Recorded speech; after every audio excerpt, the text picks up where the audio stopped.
Hello, ladies and gentlemen. Welcome to the Geopolitical Forum. And I'm the partner at the Geopolitical Forum, so the founder of it. And the Geopolitical Forum is where we see the world as in its own terms. And I don't know about you, I feel like the longer you live, like the older you get, the time flies faster.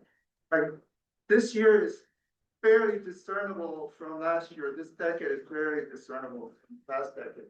So hopefully, participating in Geopolitical Forum, we will add more color to your life. So each year will not be the same. That's how I feel. I started the Geopolitical Forum for less than 3 years ago, almost 3 years in April. And that's how I feel. It's better. So and the forum is not just the events that we hold. It's more than that. Like I said, I wasn't joking when I said we ultimately want to influence U.S. foreign policy. That's our goal. And we do have other plans to head that direction. We've made other stuff. I'm not going to get into detail right now, but hopefully you will learn over time. And so I hope this will improve your life, like add more color to your life. Another aspect of life is you want to know who you are and where you are. And let's face it, we're all creatures of capitalism.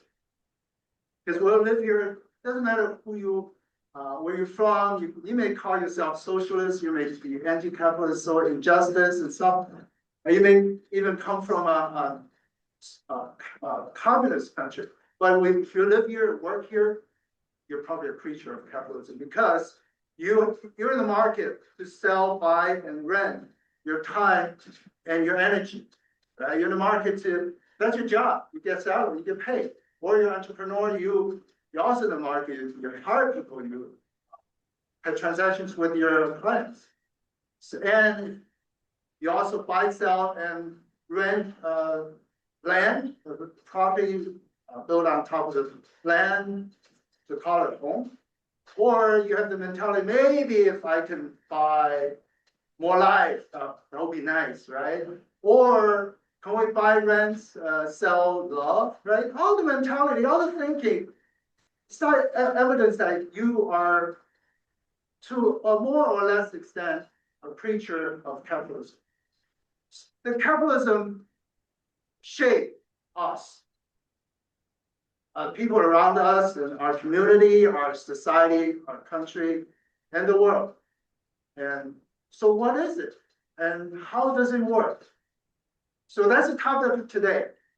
The subliminal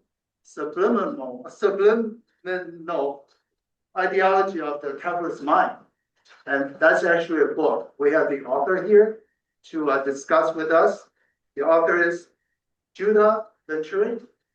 And he's an independent philosopher and writer whose work engages on contemporary social and cultural conditions through sustained philosophical analysis, drawing from philosophy alongside psychology, neuroscience, anthropology, sociology, and economic theory. His writing examines ideologies, capitalism, and moral reasoning at a fundamental level, seeking to move beneath the surface level explanations and short-term solutions. He's currently developing a book that introduces original concepts. Original concepts, great. We'll see how original those are for understanding how capitalism operates as a persuasive cultural force shaping values and ethical judgment. In addition to his work, Venturi is actively publishing essays and presenting his ideas through public lectures, interviews, and contributing to a growing body of contemporary philosophical discourse. You gotta let us know how to get to your essays and the book. But today we have him, we have you with us in person. Right, your hours this afternoon here. So that's how it goes. He and I will have a conversation for about 40 minutes. And then after that, It's open to the floor, open to the audience for your questions, if your rebuttals, your statement, whatever you want to say.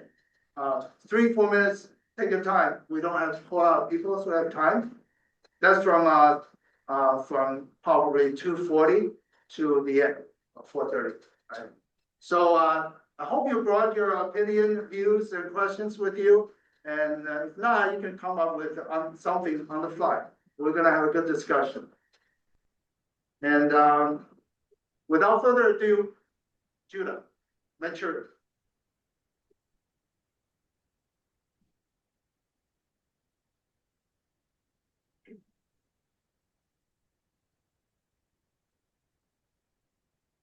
Judah, how are you doing today? I'm good. Good. All right. Yeah. Cut to the chase, okay? Yeah. For those of us who haven't read the book yet, that's probably all of us, right? What's the central idea you're trying to get across? The central idea, or rather, sort of the phenomenon that I've observed over the years that inspired me to kind of dig deeper into this and actually take it seriously is essentially the case of market values replacing or displacing human values in our contemporary society. And taking a closer look at our economic system, capitalism in the United States, not just as an economic theory, but examining the ways in which it's become more than an economic theory, examining the ways that it has taken on ideological characteristics, and characteristics, how it is kind of over the years, especially since the Industrial Revolution, how it has kind of appropriated as culture and sort of repurposed certain aspects of culture and social being to fit market-oriented goals. And a lot of the time that means that human-oriented goals are neglected or sometimes directly opposed in certain cases. So my work focuses on kind of an interdisciplinary approach to understand how this happens on a social level, but even on an individual level, thinking about all the way down to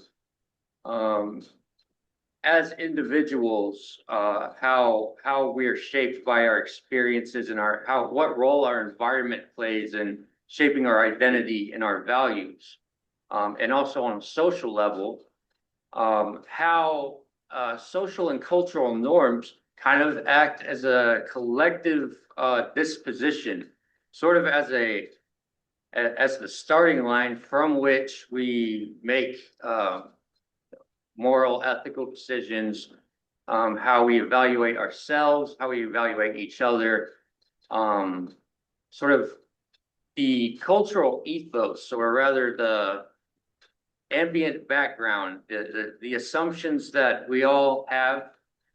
We have our individual assumptions, but we also, as a collective society, as a culture, we share assumptions, things that are so established that they're beyond evaluation, beyond scrutiny, the things we take for granted, what we might call common sense. Okay, so my work looks at the ways in which capitalism affects that cultural common sense. So most people think of capitalism as an economic system. What do you mean when you say it's becoming something more than that? I know you touched on that. Can you elaborate? Yeah.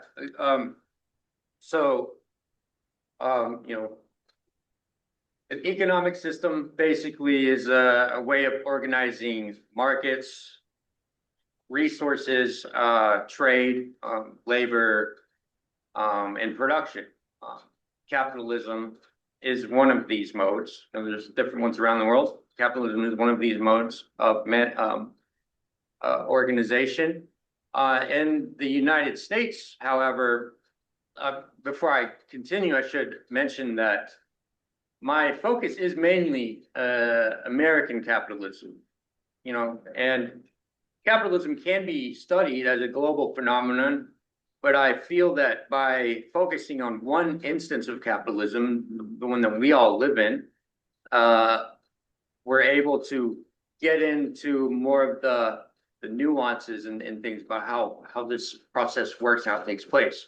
With that being said, with the focus being American capitalism, in the history of American capitalism, one of the most important, I think, milestones or turning points was the Industrial Revolution. So when the Industrial Revolution came on, of course, the means of production were advancing, technological advancements then allowed, business owners, companies, capitalists to mass produce goods on an unprecedented scale, which capitalism is an economic system which strives for continuous expansion and continuous growth. Whereas another economic system might view a period of stability and kind of equilibrium as a good thing. Capitalism strives to would maybe consider that as a period of stagnation and strives to continuously grow and expand. So the advent of mass production was a move in this direction. The problem though that had to be overcome was that American culture at the time, it was very different than it is now. Now we have, what you could call a consumer culture. But back then, at the time of the Industrial Revolution, American culture looked a lot different. People were generally more frugal. When something broke, you were more inclined to repair that thing rather than just go and replace it right away. And the act of consumption had not been associated or normalized as a form of personal expression. So essentially, we have the capability of mass production, but we don't have a culture that wants these mass-produced goods. So industrialists, capitalists at the time realized that now they had a problem in which traditional economic solutions, weren't going to solve it. They had to expand and start to look at culture. They had to look at, okay, well, how can we now affect culture and then start to cultivate a culture of consumers? And that began a process. The style of advertising changed. That's one thing that if you go back and look at old newspapers and advertisements, for example, used to be like a pair of boots. I'll tell you what they were made of. It would, give you the kind of, these boots are great for winter time. And now we have commercials like they're trying to sell you a Lincoln Town Car, but it's Matthew McConaughey just reciting poetry and driving, and has nothing to do with the car itself. But that's the way that advertising kind of changed. They realized that advertising had to become less practically oriented and more desire oriented. And so that comes the beginning of what we now call consumerism and consumer culture. And you have figures like Edward Bernays. He's one of the most well-known figures. He's Sigmund Freud's nephew. He wrote a book in 1928, and the book is called Propaganda. That word at the time didn't have the negative connotations that it does now. But at the time, he wrote a book called Propaganda. Essentially, what Bernays was doing was taking his uncle Sigmund Freud's ideas about how we are driven by of unconscious desires and using it to develop advertising campaigns in the United States. So he was one of the ones very early on to understand that in order to create a culture of consumers, this is something that's going to involve, understanding human psychology. One of his most notorious examples of an ad campaign that he came out with, this is during the time of women's suffrage. Women are protesting for the right to vote. Another thing about that time period, it was generally a cultural taboo for women to smoke cigarettes. It was considered something men did. During a march, Bernays had this stunt that he pulled off, and there was a lot of media presence, which he also coordinated, to where at some point during the march, the women marching would all light cigarettes and carrying a banner that read "Torches of Freedom." So he made the connection of smoking cigarettes to freedom and liberation and this kind of revolutionary spirit, which was one of our first examples of that kind of shift in the style of advertising to now they're appealing to something unconscious, something subconscious, and kind of this manipulating that psychological aspect. Yeah, and in those ways, capitalism became more than an economic system in the United States. Yeah, that's a good example, actually. So in getting into like a broader view on capitalism, so the word ideology comes to mind. So what do you mean by ideology? And I think people hear that word in a lot of different ways: positive, negative, neutral, broad, narrow. Can you elaborate in your view, in your mind, what ideology means? Yeah, so when I use the word ideology, I don't use it in a pejorative sense. And what I mean by that is, if especially colloquially, everyday language, colloquial language, ideology is considered something of like a political pundit might describe an opposing view as ideological as a way to discredit that view. And people generally don't want to be their beliefs or opinions to be considered ideological. The word carries something of a negative connotation. And that probably has a lot to do with World War II and the role ideology played in that conflict. Ideology was very much front and center in World War II. You had a Nazi ideology. You had Russia and their ideology, and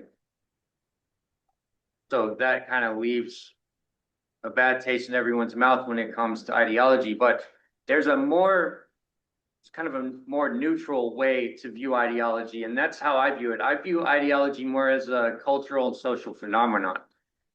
Ideology certainly has potential to be something harmful, but it isn't inherently so. Ideology can be quite boring and benign, actually. And then there's really two forms of ideology, and the first more familiar form of ideology is explicit ideology. So ideology that's named, maybe it comes with a manifesto. It can be a religious ideology. It can be a political party or a political movement, but it has a name. People follow it with intention. People declare it. But then there's another form of ideology, and it's the one that I focus more on. And it's the cases in which ideology is implicit, in which ideology is there and it bears influence, but it hasn't been named, it hasn't been codified. It can even emerge as a consequence of a group of people living under certain material conditions. Usually we probably think of ideology as something that's derived from a philosophy, and it is often that. But the type of ideology that I look at in my work is a kind that emerges as a result of a population living underneath a particular set of conditions over a long period of time, specifically the material conditions of American capitalism. So yeah, the way that I view ideology is more as a cultural social phenomenon, not as some kind of condescending term.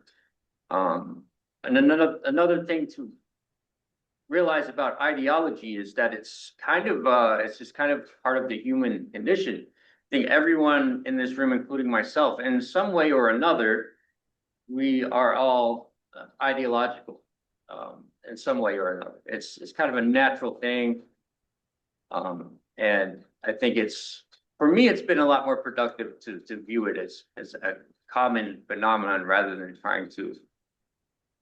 focusing on where it begins and ends, and yeah.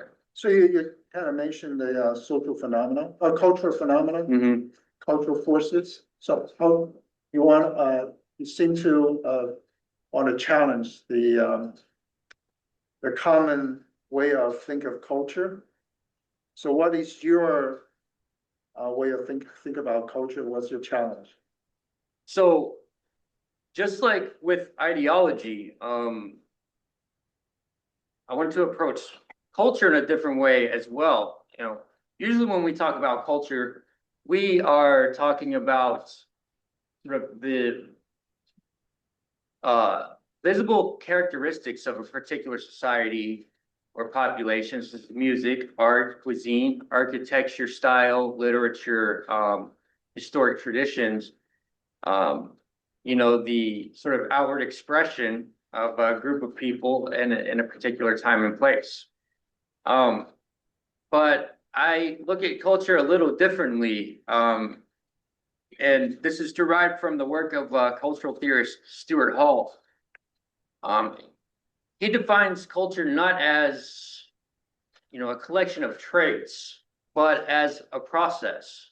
Culture is the process in which we interpret our reality, interpret ourselves and each other, and the process by which we create meaning and attach meaning to things. So in this way, viewing culture as a process opens up a lot of avenues and different modes of inquiry, and kind of so when I talk about American capitalism appropriating culture, capturing culture, now what that can also be taken to say that American capitalism over time has captured and appropriated the process by which we interpret reality and give it meaning. That very process in which we invent our symbolism and share our symbolism with each other. So you draw the connections between language, culture, and the way societies create meaning. How are those things related? That's language plays a pretty significant part in all of this. In studying culture and ideology and asking more fundamental questions about these things, such as asking questions about their emergence, especially their emergence within the human species. Language comes forth as sort of the thing that makes those things possible.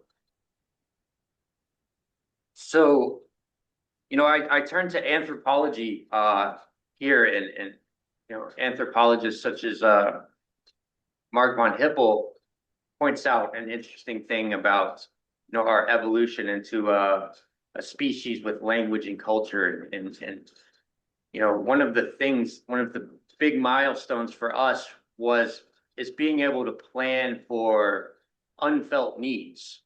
That's something really only examined in human beings. I do get this kind of counter example when I say this. You know, people are like, what about squirrels storing nuts for the winter? Yeah, that's a good example. Every rule has an exception, but for the most part, that's something that sets us apart is our ability to plan for unfelt needs. And that sets up a different sort of structure of thinking. Another thing about the way that language emerged for us is as we started to become more bipedal, we moved into the plains that freed our hands up. And this is something we even do now. A lot of us are really gestural when we speak. We use hand gestures. A lot of anthropologists suspect that that's probably how language started. You know, suddenly our hands were free and we started to use it to try to describe things we had seen, try to symbolize certain experiences and things with each other so that we could share knowledge. And, you know, over time, language eventually, we began to make sounds. We began to use our face more. It's not just spoken language, but our facial expressions is a way for us to communicate with each other. And that became more prominent. Now, language is a very interesting thing philosophically as well, because language is basically the process of us experiencing something in our objective reality and then symbolizing it in some way so that we can communicate it to others. But language and the process of symbolizing something, the symbol that we create represents something. It's never a one-to-one copy. You know, there's always a discrepancy and inaccuracy, if you like. Signal loss. Yeah, exactly. And so it's never a one-to-one copy. That discrepancy, you know, usually it's close enough. Language is an approximation, and usually that's, you know, it's benign. It's not really a problem. But culture, both culture and ideology come from language, because language gives us the ability to look at our empirical reality and abstract upon it. And this is the beginning of us creating not just individual symbols, but symbolic systems of representation. And that is the basis of culture and ideology. And ideology and culture, they inherit that sort of discrepancy that exists when we try to symbolize something and it's not a one-to-one exact copy. So when Karl Marx, for example, defines ideology as false consciousness, if we view it from that lens, or as other theorists describe ideology as a sort of a distorted view of reality, that kind of makes more sense out of that, because that inherent discrepancy between the symbol and the thing in which it represents. So language for me is sort of the seed that becomes culture and becomes ideology, and all of the traits of language, they carry over into culture and ideology. So it's a very useful tool when examining, you know, how we use culture and how ideology affects us. If capitalism has shaped the way we think, what kind of mindset has it produced? That's a good question. So in my work, the way that it started was from, you know, observing just general social and cultural phenomena, and, you know, writing a lot of essays over time. This, you know, ever since I was an undergrad, and there was a recurring theme in all of my work, and it's sort of these a set of shared assumptions and behaviors that I started to notice that we all share between us. And then I started to dig more into this and found that a lot of people have written about this topic. And earlier I talked about two ways in which ideology can form. It can be something intentional. It can come from a manifesto. It can be derived from a philosophy. For example, how liberalism is derived from, philosophers like Jean-Jacques Rousseau and John Locke and all of those guys. But ideology can emerge as this unintentional, just a social and cultural phenomenon as a reaction to the material conditions under which we live. And looking at a very particular place in a particular group of people, my focus is, general everyday Americans. Not the wealthy elite, but probably the social strata that everyone in this room lives in and shares. If you want to call it the working class, I think you can call it that. I think that term's a little outdated. I haven't really found like a nice term that I like, but I think you guys understand who I'm referring to when I say working class, so we'll just go with that for now. But this it's like this strange mode of pragmatism I was noticing. Now, pragmatism started as a philosophical movement. Much of it started here at Chicago, in the University of Chicago. It's one of University of Chicago's claims to fame as being a kind of home of pragmatic philosophy. But pragmatism emerged more as like an epistemology, and an epistemology is like a philosophy of knowledge. How is knowledge produced, and what is it for? Those types of things. What we generally go off of, especially in modern science, is the correspondence theory of truth. And what that means is things are generally considered factual and true if they can be shown to correspond with reality. This is what we're doing when we do experiments, right? We want to see that this statement or this hypothesis is an accurate depiction of reality. That goes back to the correspondence theory of truth. That's basically what it is. But the pragmatists challenged this, and it was generally it was really a reaction to philosophies that are like overly abstract, which there was a lot of those at the time. And they said, well, what if we don't go by the theory of correspondence, but what if what's true is what is the most beneficial and what is the most good, right? Which is kind of a weird criteria for knowledge. That's how pragmatism started. One of the purveyors of pragmatism is John Dewey. He went on to revolutionize the educational system, as many of you might know. And he did apply some of his philosophy. That philosophy had, it had its moment, but it kind of fizzled out. But it left an impression, especially on industrial society. And in Chicago, Chicago's an industrial city. It's one of the most industrial cities. And there emerged this sort of everyday colloquial mode of pragmatism, where it's no longer a question of knowledge and truth, but it's just a mode of being. It's being sort of, you might call it solution oriented and being practical, and when you hear somebody say, I'm a pragmatic person, I'm a problem solver, these kinds of things. And at first that's just kind of an everyday thing that we notice, but over time, and as I looked into it, I noticed that how connected this sort of colloquial pragmatism is to market values and market analogies and market terminologies. So the type of mindset, the type of cultural ideology that capitalism influences is sort of this capitalist pragmatism.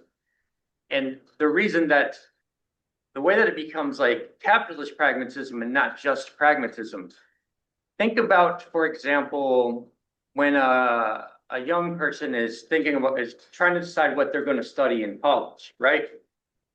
the number one criteria that is either pushed on them or that they've kind of been picked up for themselves is which one of these things is going to lead to me making the most money, right? That's become a more important question than which of these things, am I the most interested in? Which of these things do I think is better for me as a human being? These kind of are side considerations, but I think the most important consideration, at least in our culture, is which one's going to make me the most money. And it makes me think of I know of a lot of people who have gone into the medical field.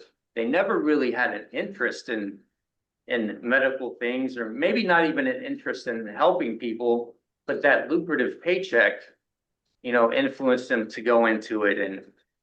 And so sort of that's when the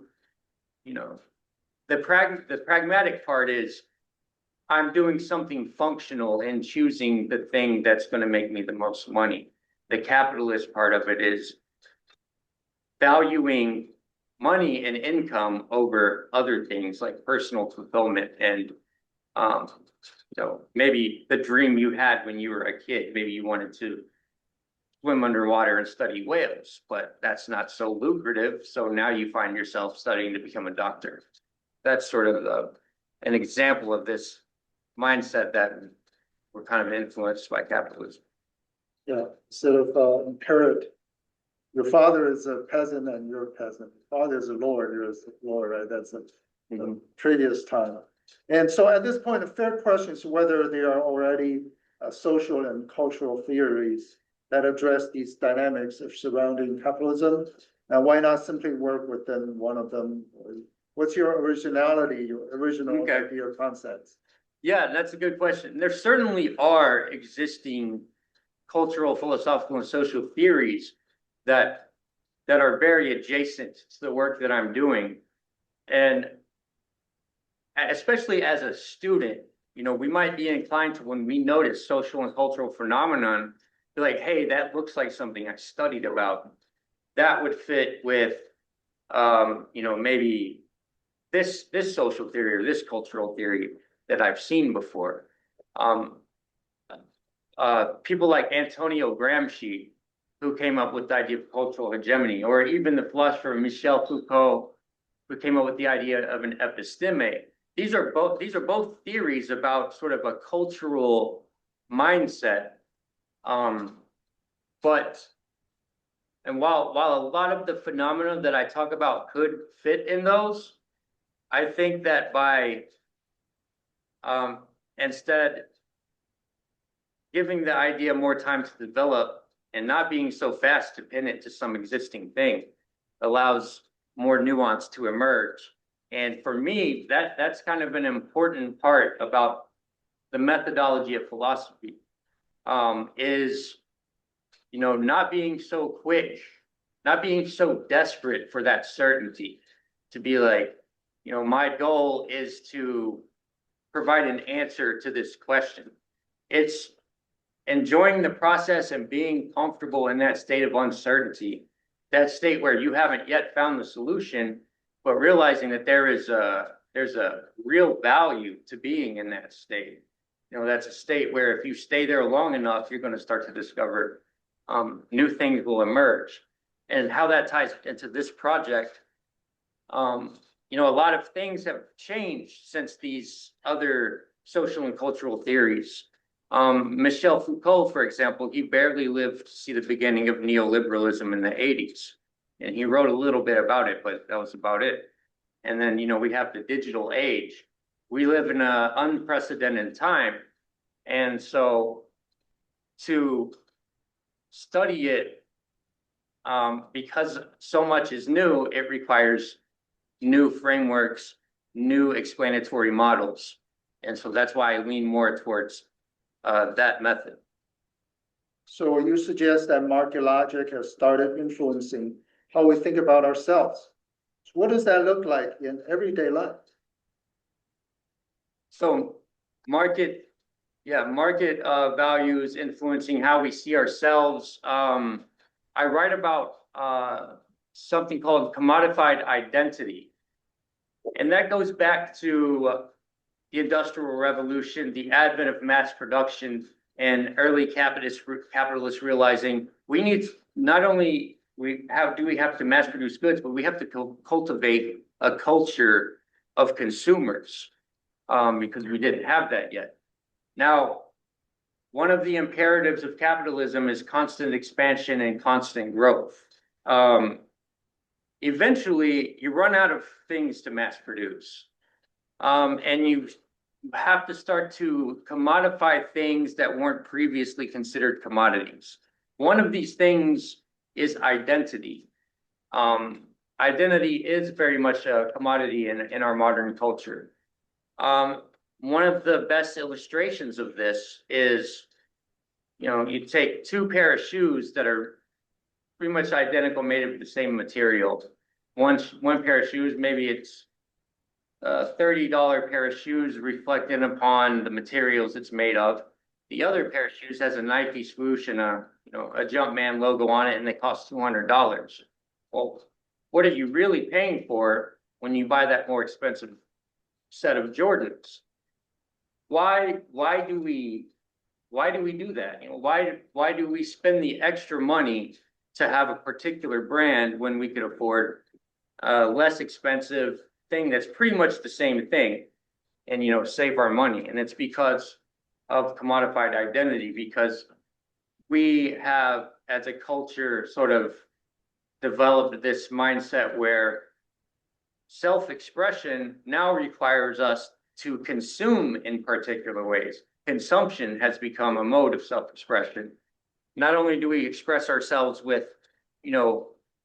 poetry and things like that, but now consumption is a mode of self-expression. And it has been for a while, but when someone thinks that they can't express themselves if they don't have a certain amount of money, that is an example of commodified identity. The term lifestyle wasn't really a word at all until I think it was the late 70s and 80s. And lifestyle became a term when companies started to, create different styles of clothing. My favorite example of this is sort of the punk movement. It started in, the mid 70s. And this was a nonconformist sort of rebellious movement. And they intentionally dressed in ripped clothing and, the borrowing from the biker style with the leather jackets and stuff.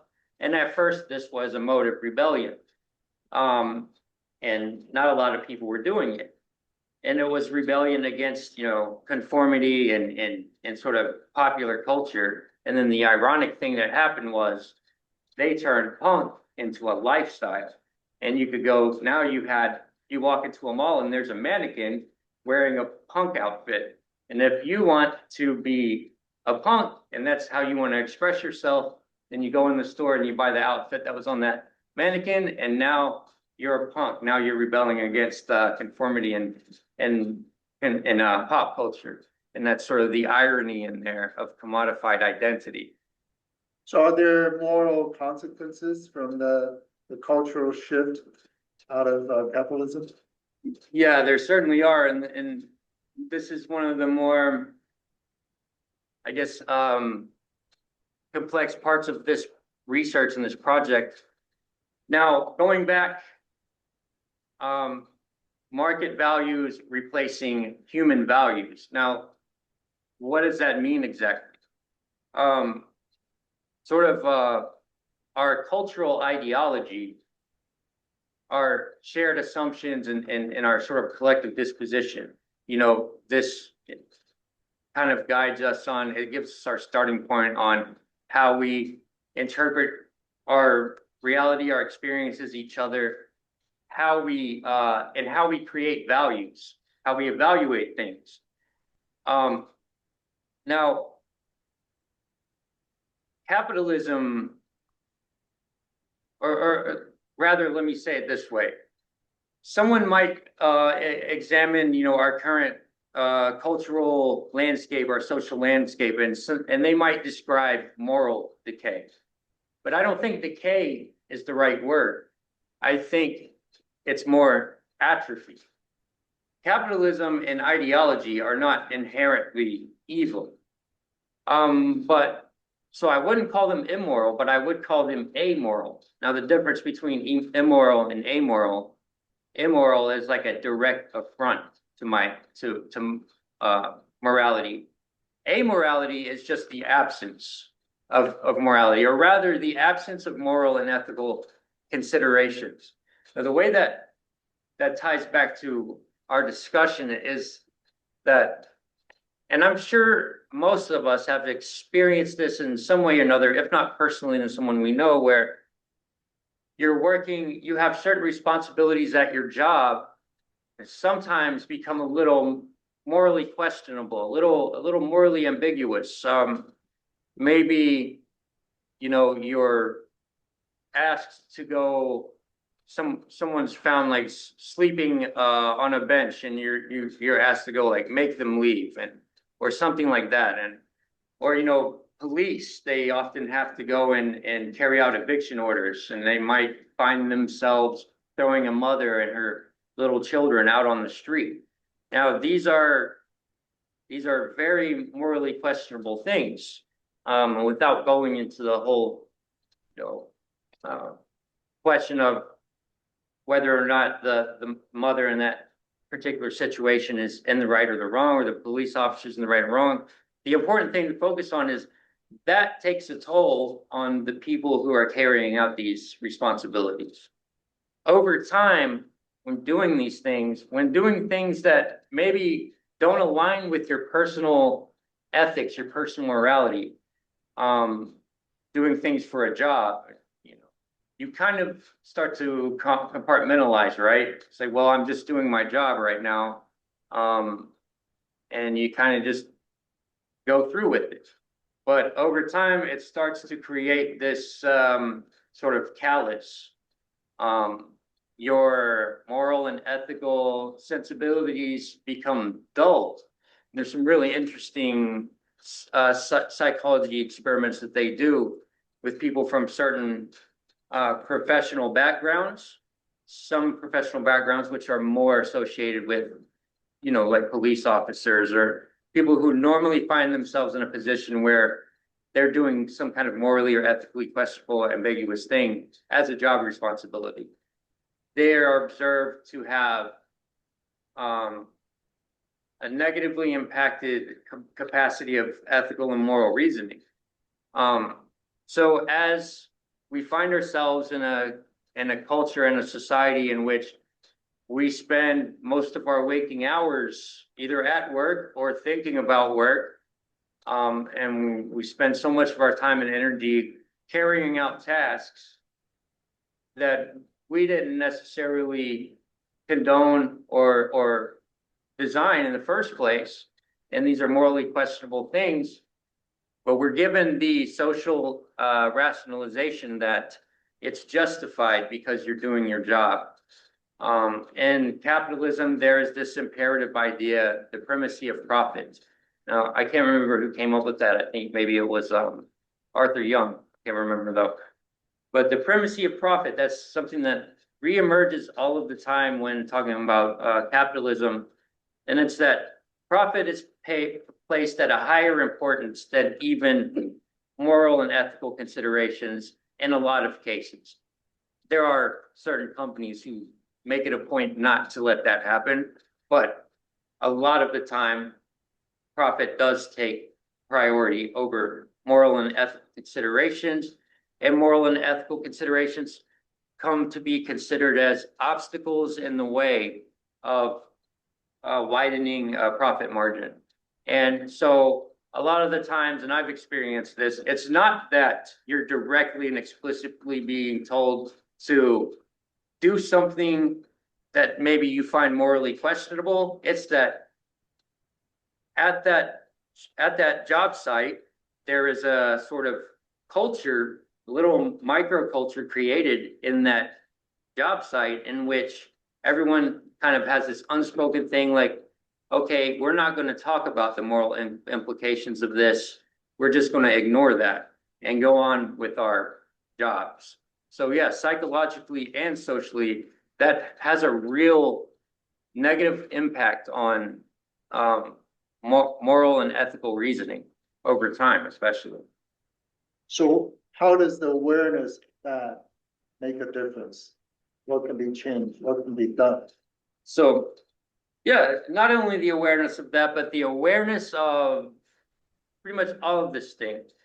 One of my goals in this research is to, give these social and cultural phenomena a name and give them clear definitions. So, we're talking about sort of a background ideology that affects all of us. Well, in my work, I call that a subliminal cultural ideology, right? The subliminal aspect we've talked about the cultural and the ideological. When we touched upon the subliminal, but basically when I was talking about the type of ideology that emerges, it's unnamed and it emerges as sort of a collective response to living under certain material conditions. That's the subliminal aspect of it because it's unnamed. The important thing to realize about ideology is that you don't have to be aware of it to be influenced by it. A lot of things that we are influenced by, we don't realize we're influenced by them. A lot of this influence happens beneath the threshold of conscious awareness.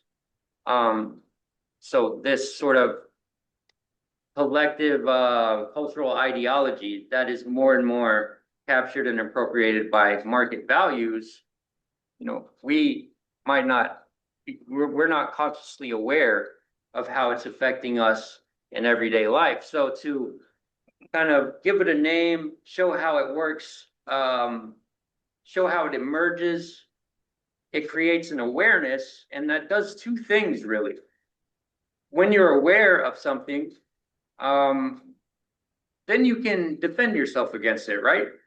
You can kind of learn about these concepts and then evaluate your own life. And maybe you start to see places or times when like, okay, this is a time when I experienced this. I didn't realize. Maybe you start to notice ways in which you've compromised your own moral and ethical compass in order to perform your job, Maybe that's something you wouldn't have put a flashlight on before, but now you can, right?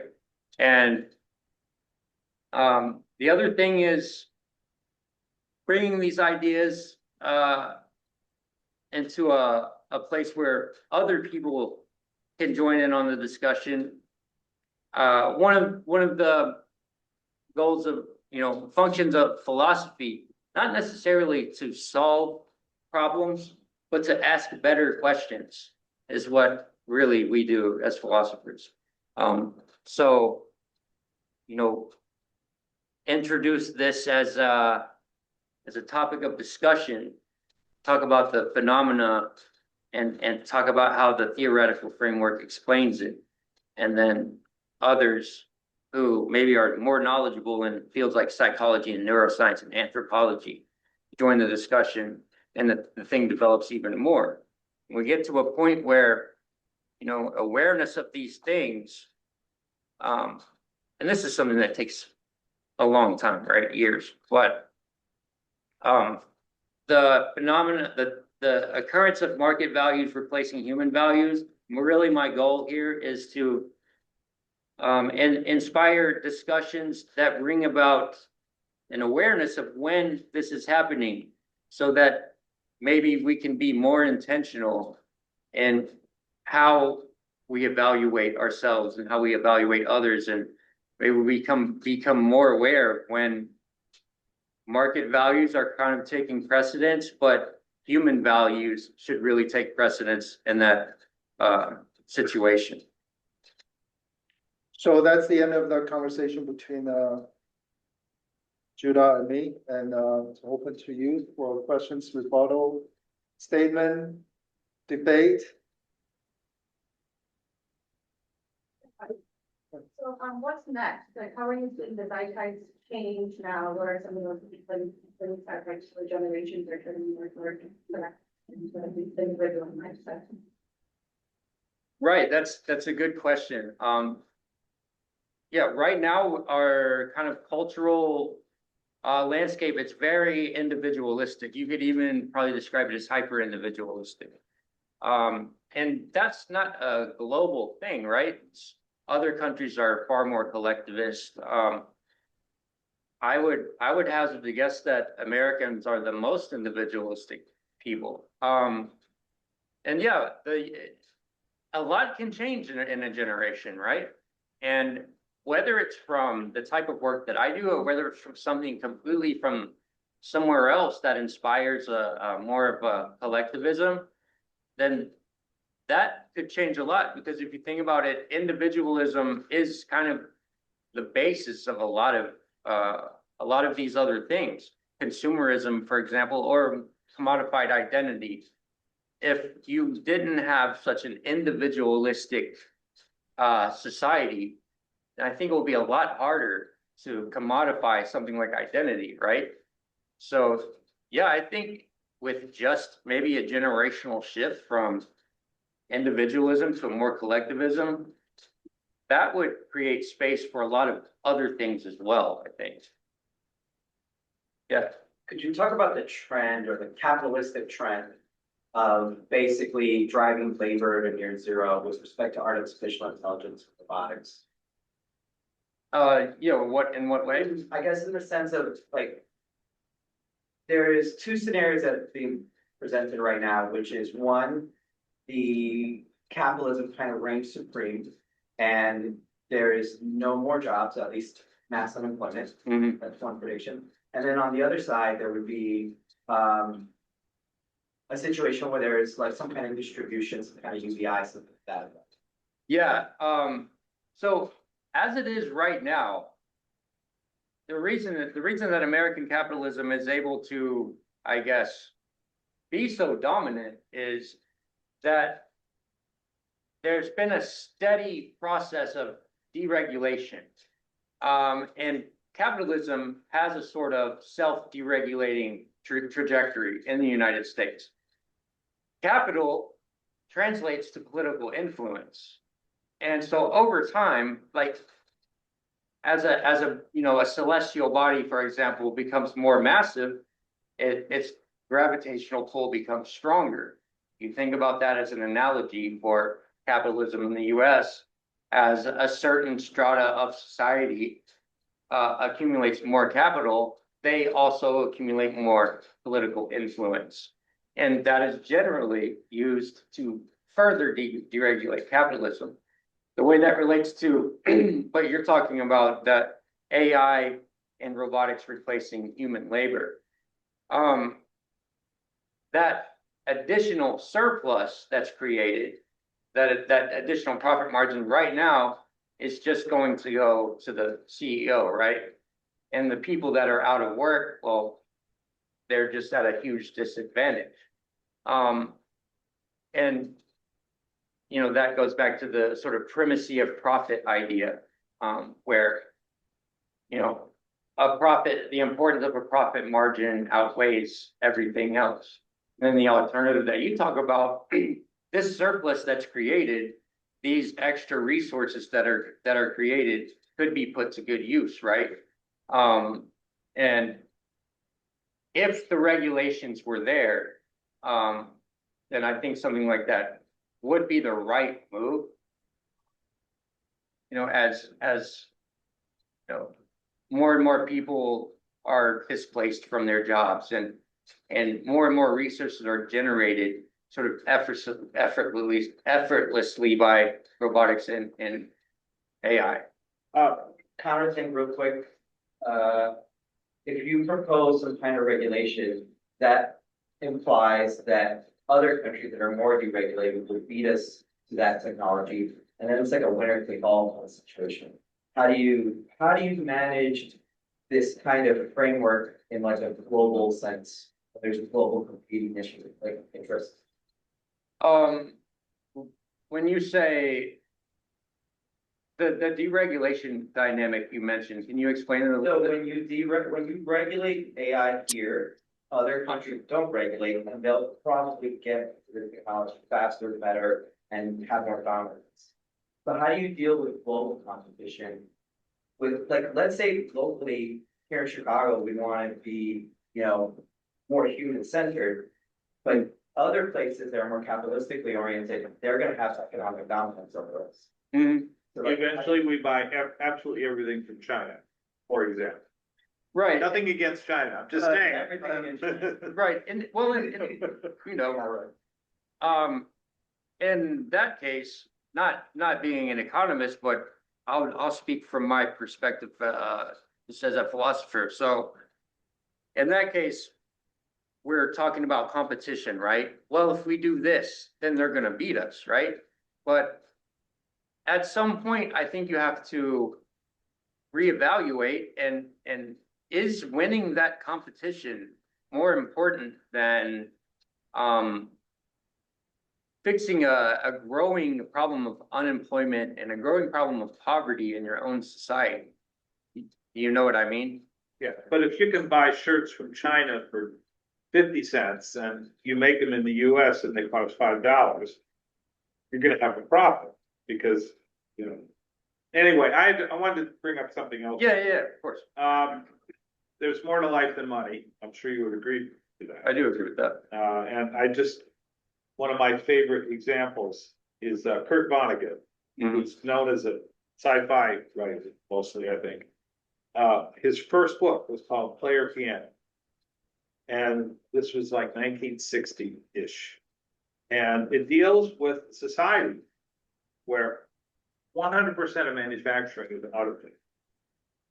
But people are supported. They're given money and housing and food. Everybody's got a pretty decent life. Mhm. Okay, it's not poverty. It's not go away to, just wither and die over there. People are given. But what they miss and what they're really upset about is the lack of meaning. Because they get up in the morning and they do what they want. But when they had a job, even though there's a downside to the job, the upside was they could see they're doing something. They're making widgets and people use widgets. And so, hey, I make widgets, you use widgets. I have a purpose. I like that. Is Yeah. that, I haven't read this book. It sounds great, though. I'm gonna put it on my It's a list. very interesting book. As I say, it's 1960-ish. It's a long time ago. Okay. And so that's a significant factor because, you don't want to be dirt poor. You don't want to be laying in the gutter dying. On the other hand, meaning is a really big deal. If you have, in fact, I'm forgetting who said this now, that I think it might have, Man's Search for Meaning. I forget, there's this book called Man's Search for Meaning. It was written by someone who was in concentration camp in World War II.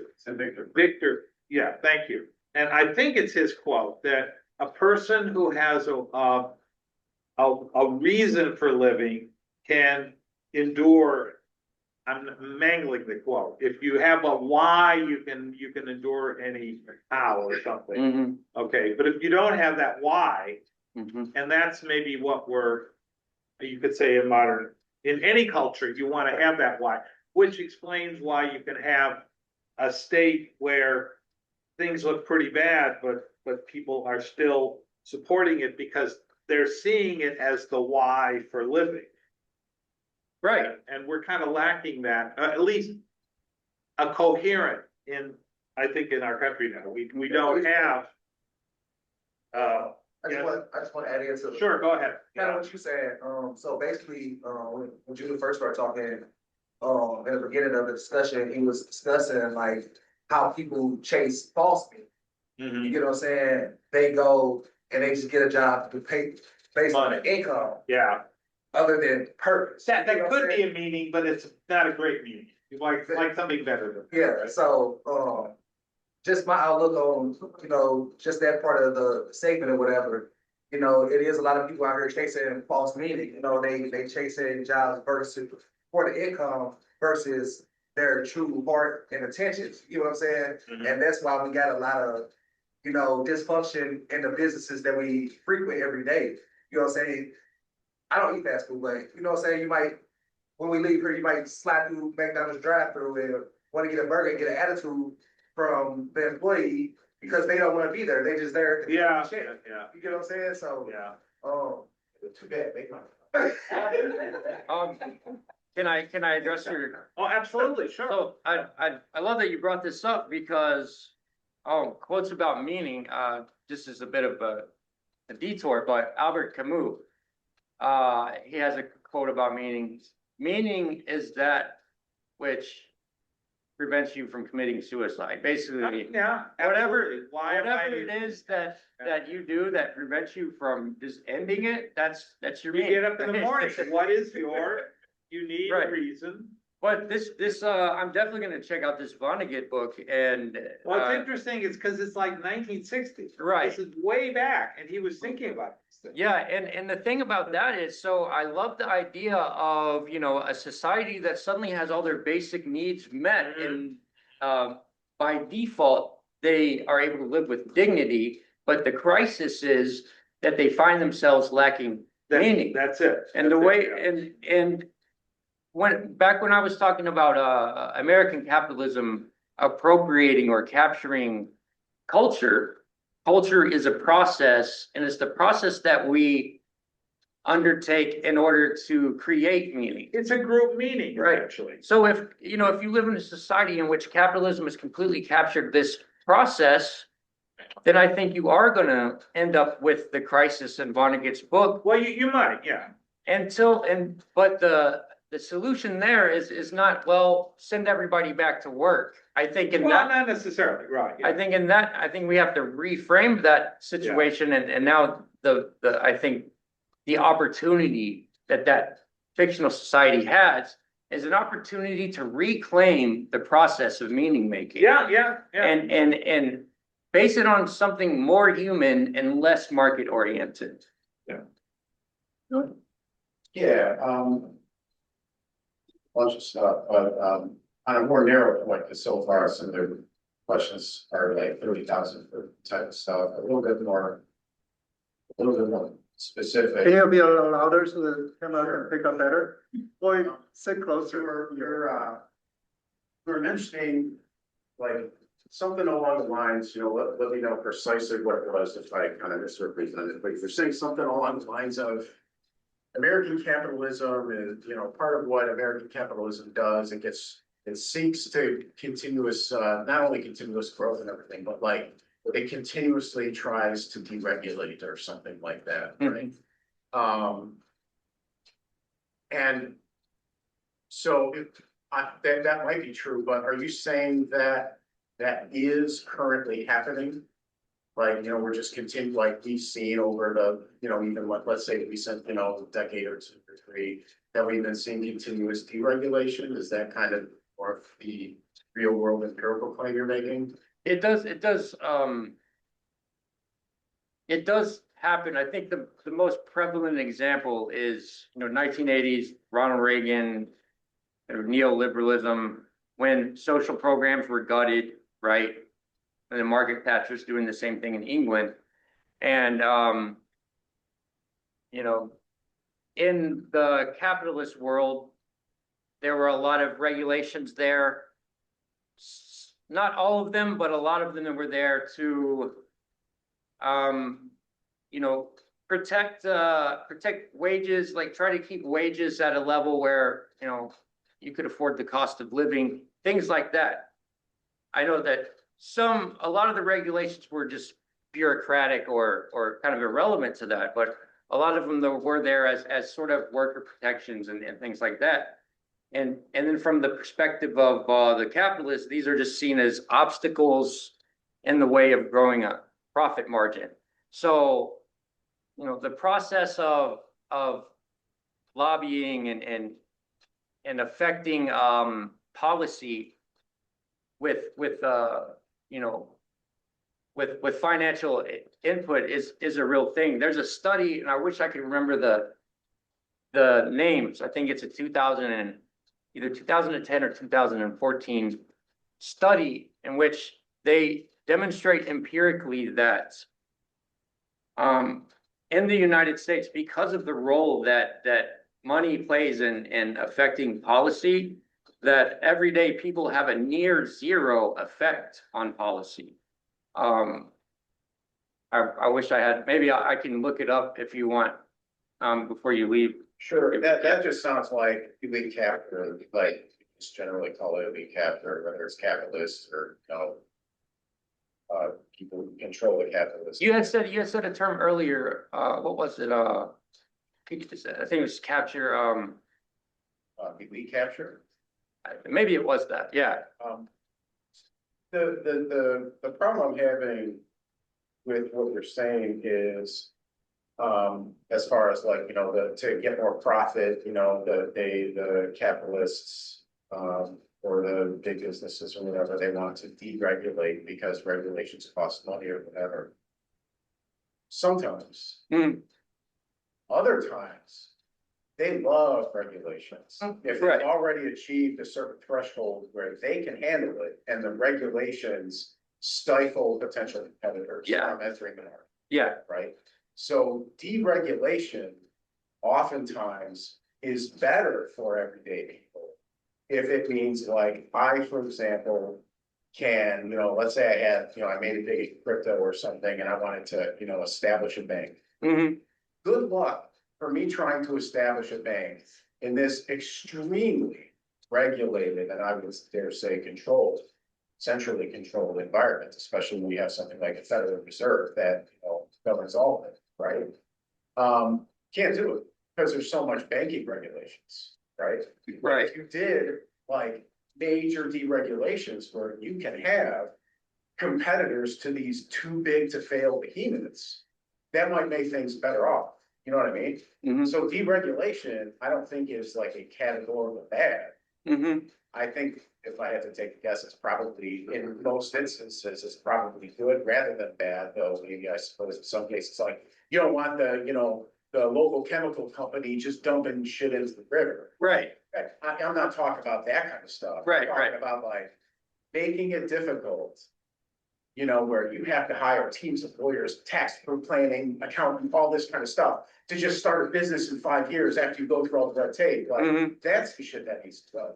Right, and I think you're right, and actually, you're not the first person to make this point. And it's the you know, using the term deregulation. I think there's probably a better way to say that, right? Because you're right that in some cases, these regulations can actually be of a benefit to someone trying to, so to speak, gatekeep. Yeah, you're precisely right about that. Yeah. There's an economic term for this, that once you become a company, you want to try and set up regulations to stop anybody else from doing what you're doing because you're there and you don't want any competition. Right, and you know, and it doesn't always occur through deregulation like you're saying, but in some form or another, it's using your financial power to change the rules of the game so that it's easier for you to succeed and harder for your competition to succeed, whoever they may be.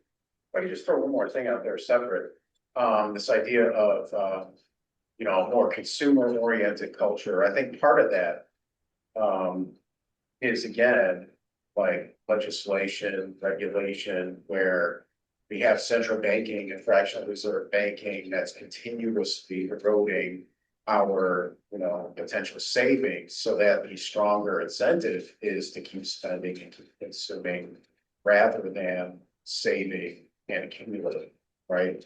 Because if you're saving and accumulating, you're not consuming, right? And so so like the interest at the top, that's, I don't know how to define that, but let's just say, right? The interest at the top, like they want consumers, they want people to consume and spend money and buy their crap.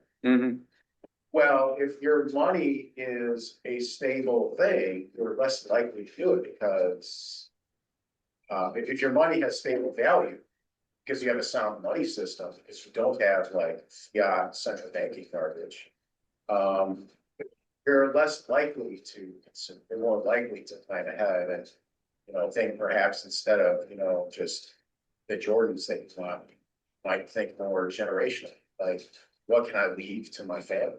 what can I spread around to know? People who can accumulate things, it's not just for consumption.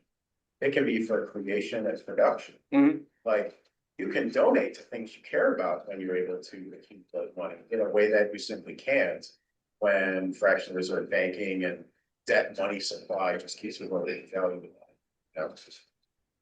Yeah, so you're making a connection between the sort of the character of central banking having an effect on one's, I guess, is it a trust issue with central banking? You think is that what you mean, or is it different?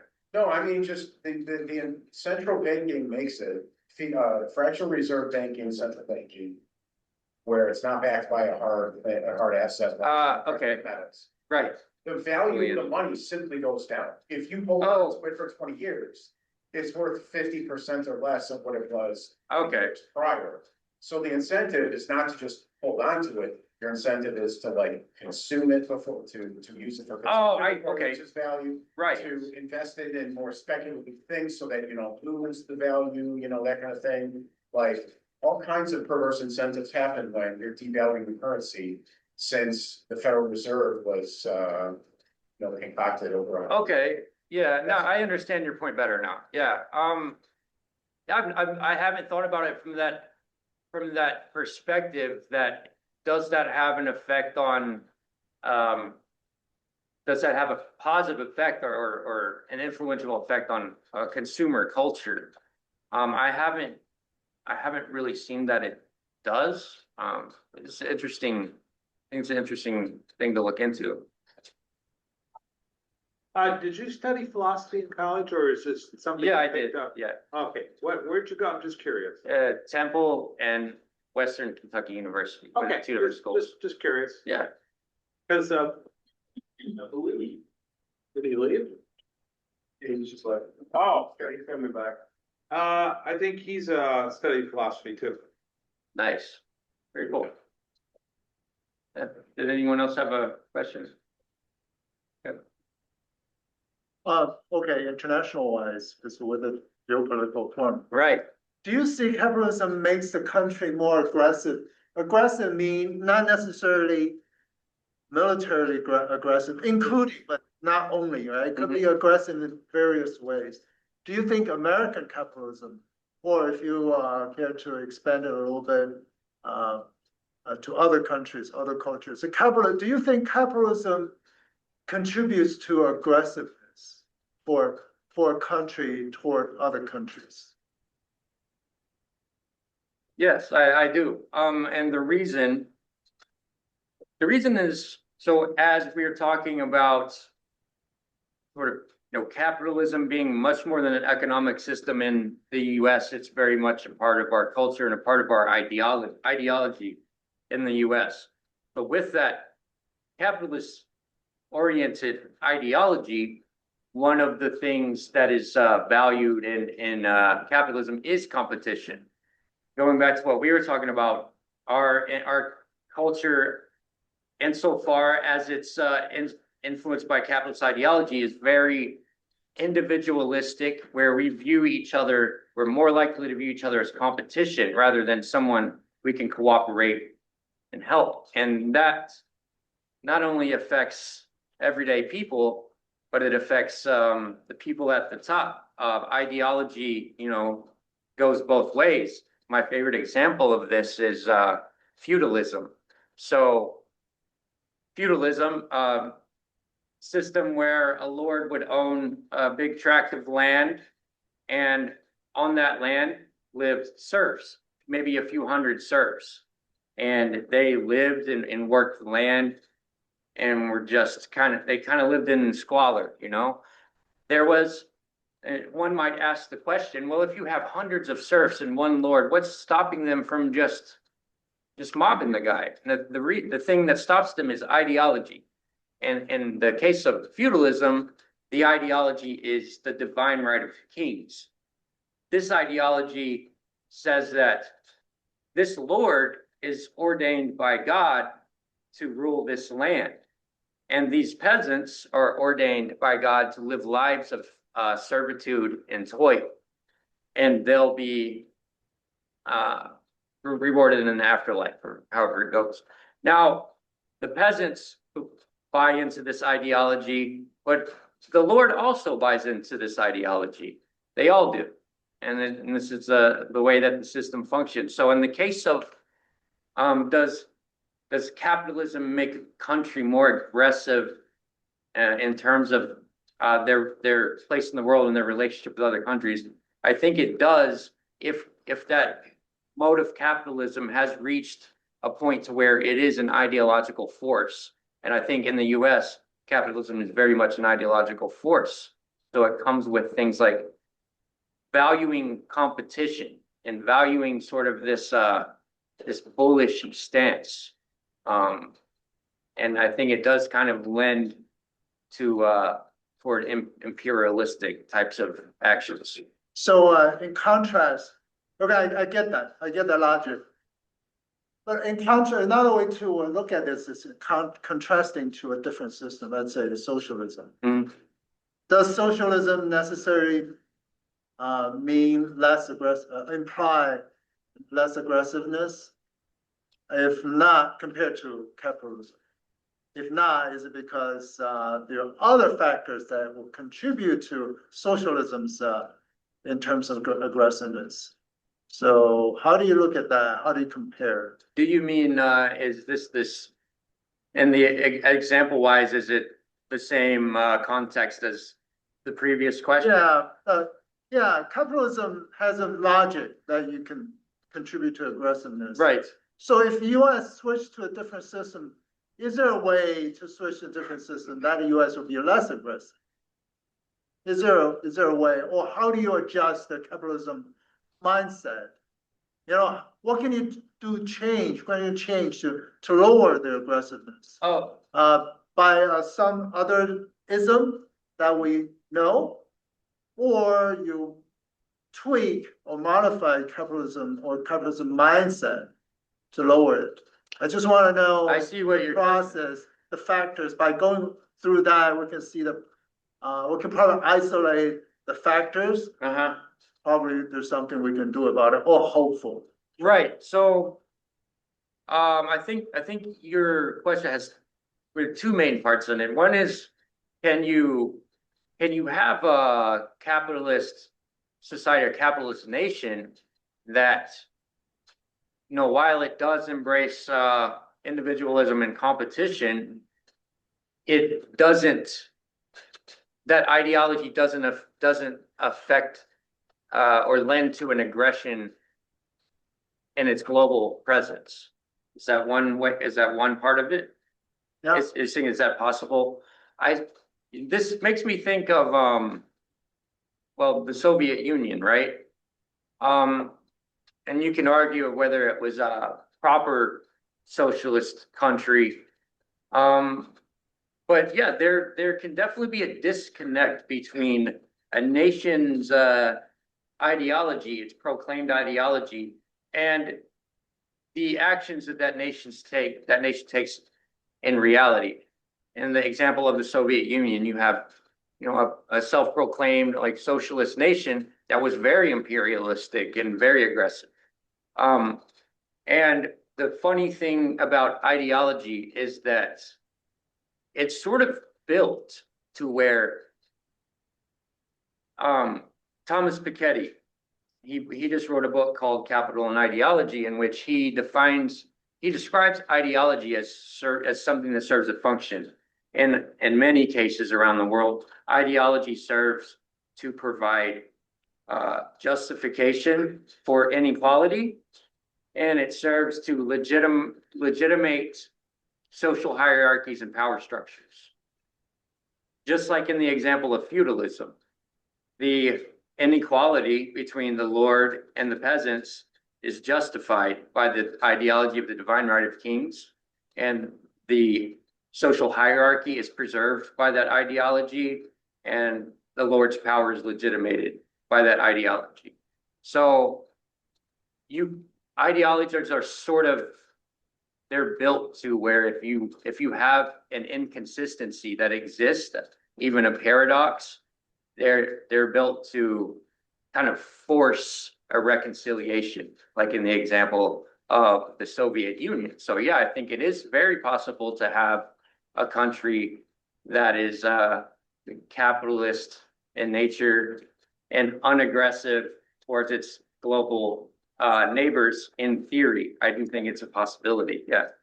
Yeah, that reminded me of the dynamic Soviet Union and during Cold War in those eras.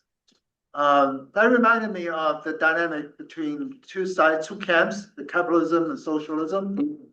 So the socialism is guarding against the capitalism because capitalism, they consider very aggressive, they can penetrate your society because, like you mentioned, capitalism is to replace a human value with a profit value. Mm-hmm. Apparently, to a lot of human nature, they're easily corrupted by profit value.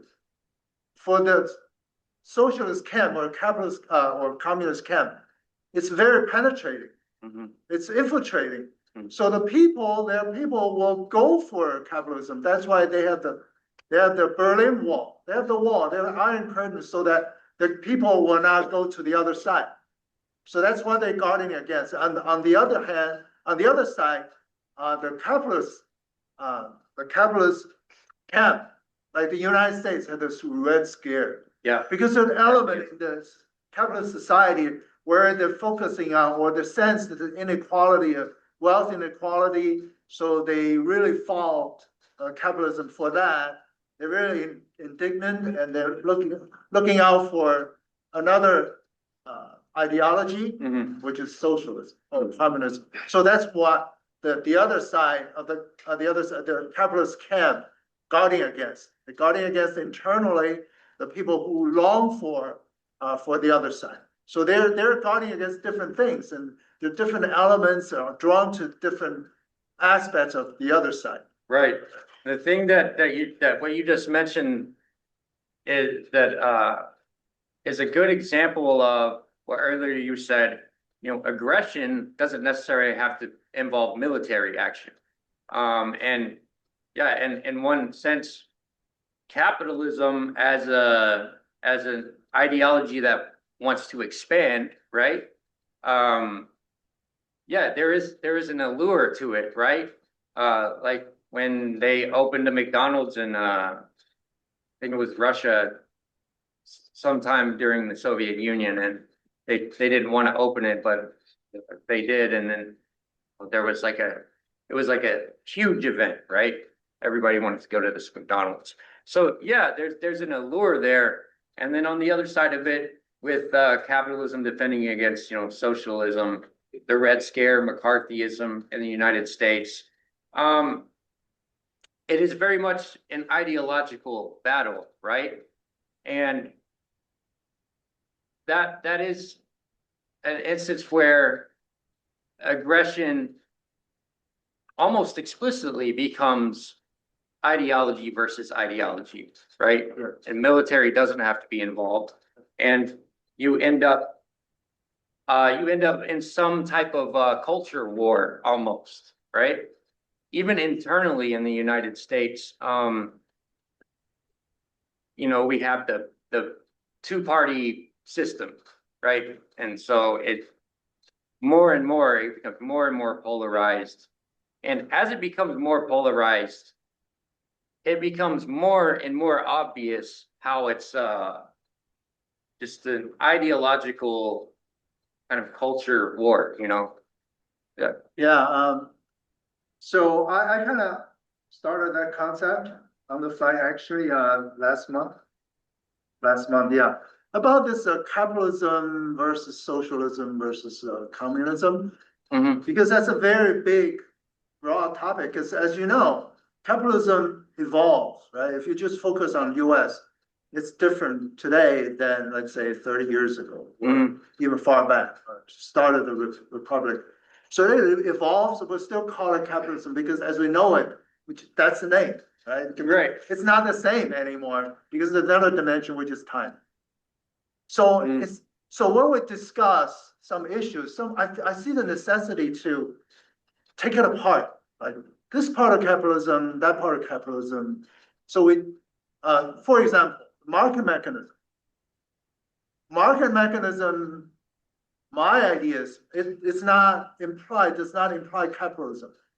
What is maybe the other way around. Capitalism implies market mechanism, but market mechanism doesn't imply capitalism because there are other systems that can also embrace market mechanism. Right, yeah. So if we talk about market mechanism, it's probably we can to the more to the problem, maybe easier to find find a solution to some issue. If we can still no solution, but at least we're talking about more strictly defined area instead of people talk about, oh, capitalism this, capitalism that, and they actually have different definitions actually talking over each other. Right.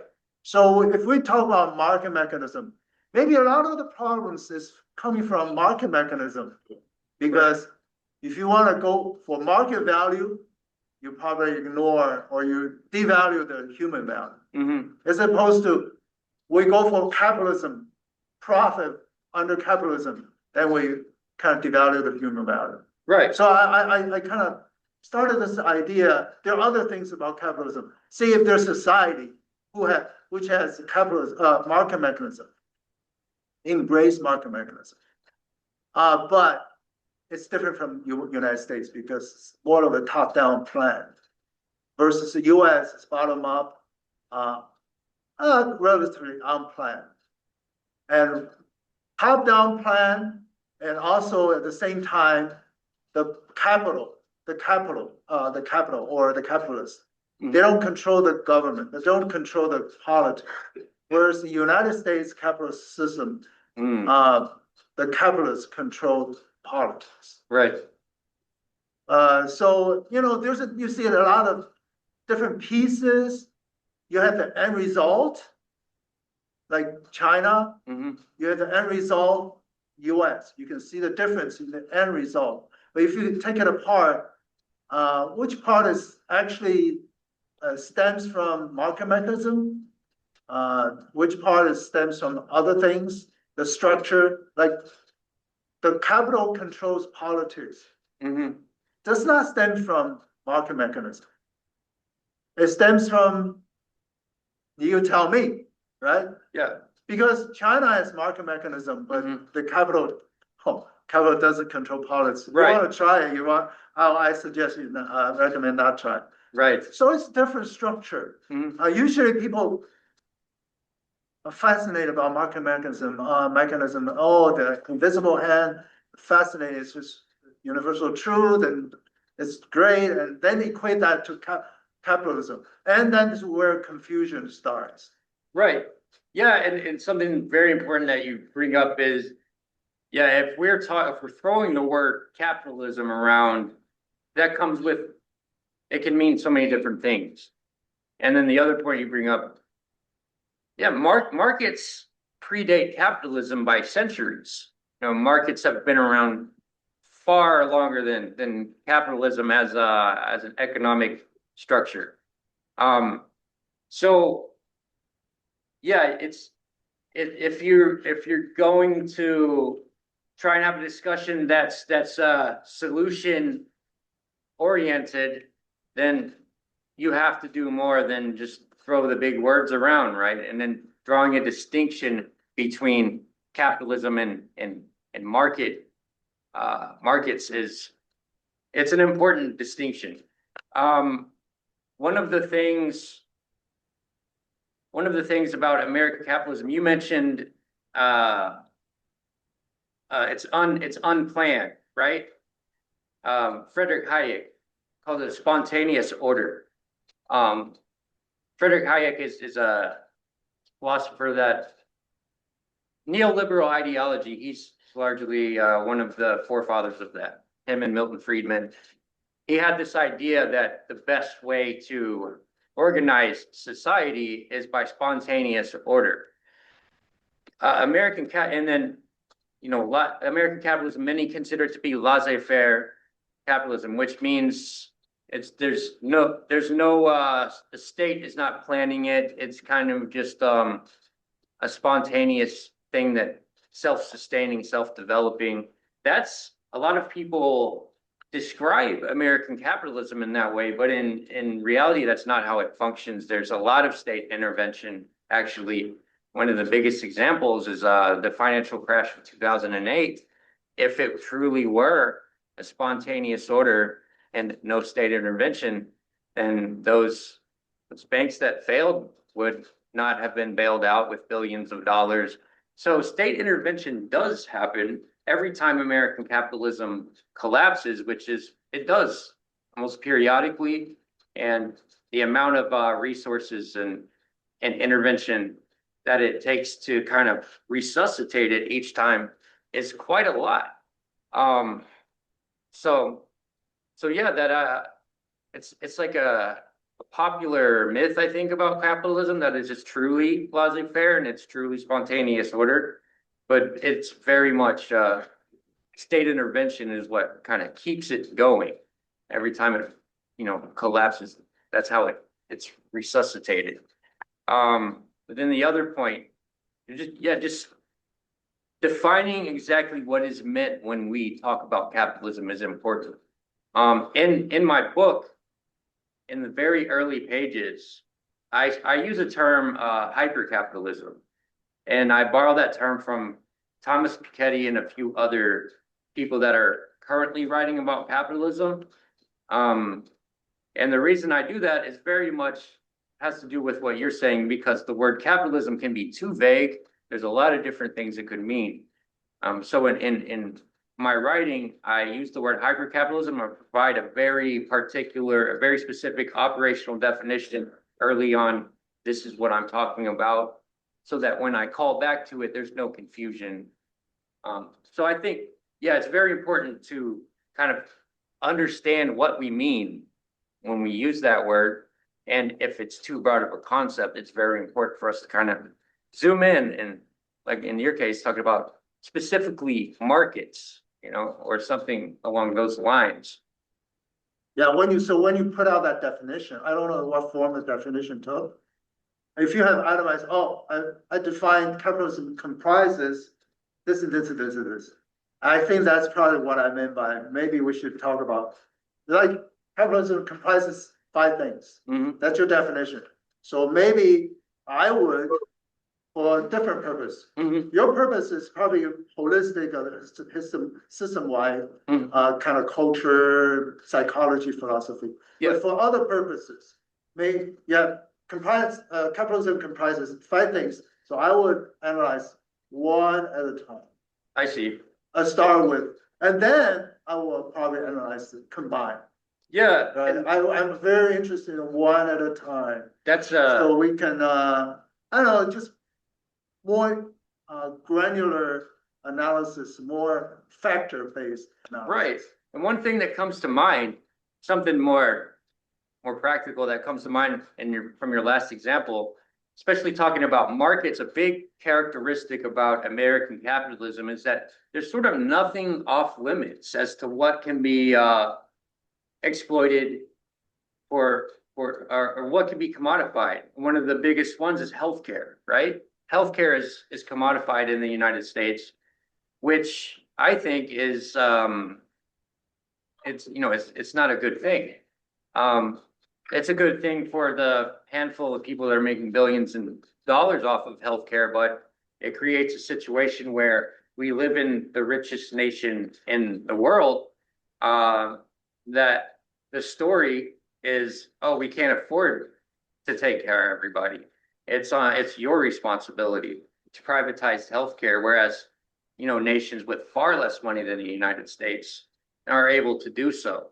And the way that ties to what you're saying is, this is one of those cases where, okay, specifically what we're talking about is basically the scope of the market in the United States. Right now, the scope of the market is nothing's off the table. I think it would be a great improvement. It's like, okay, if we change nothing else about American capitalism except we take healthcare, off the table, like everything else is fair game, but healthcare, that's no longer a commodity, that's no longer a business venture. That's something that by right, with being a human being that lives in this country, you're entitled to, you know, free healthcare.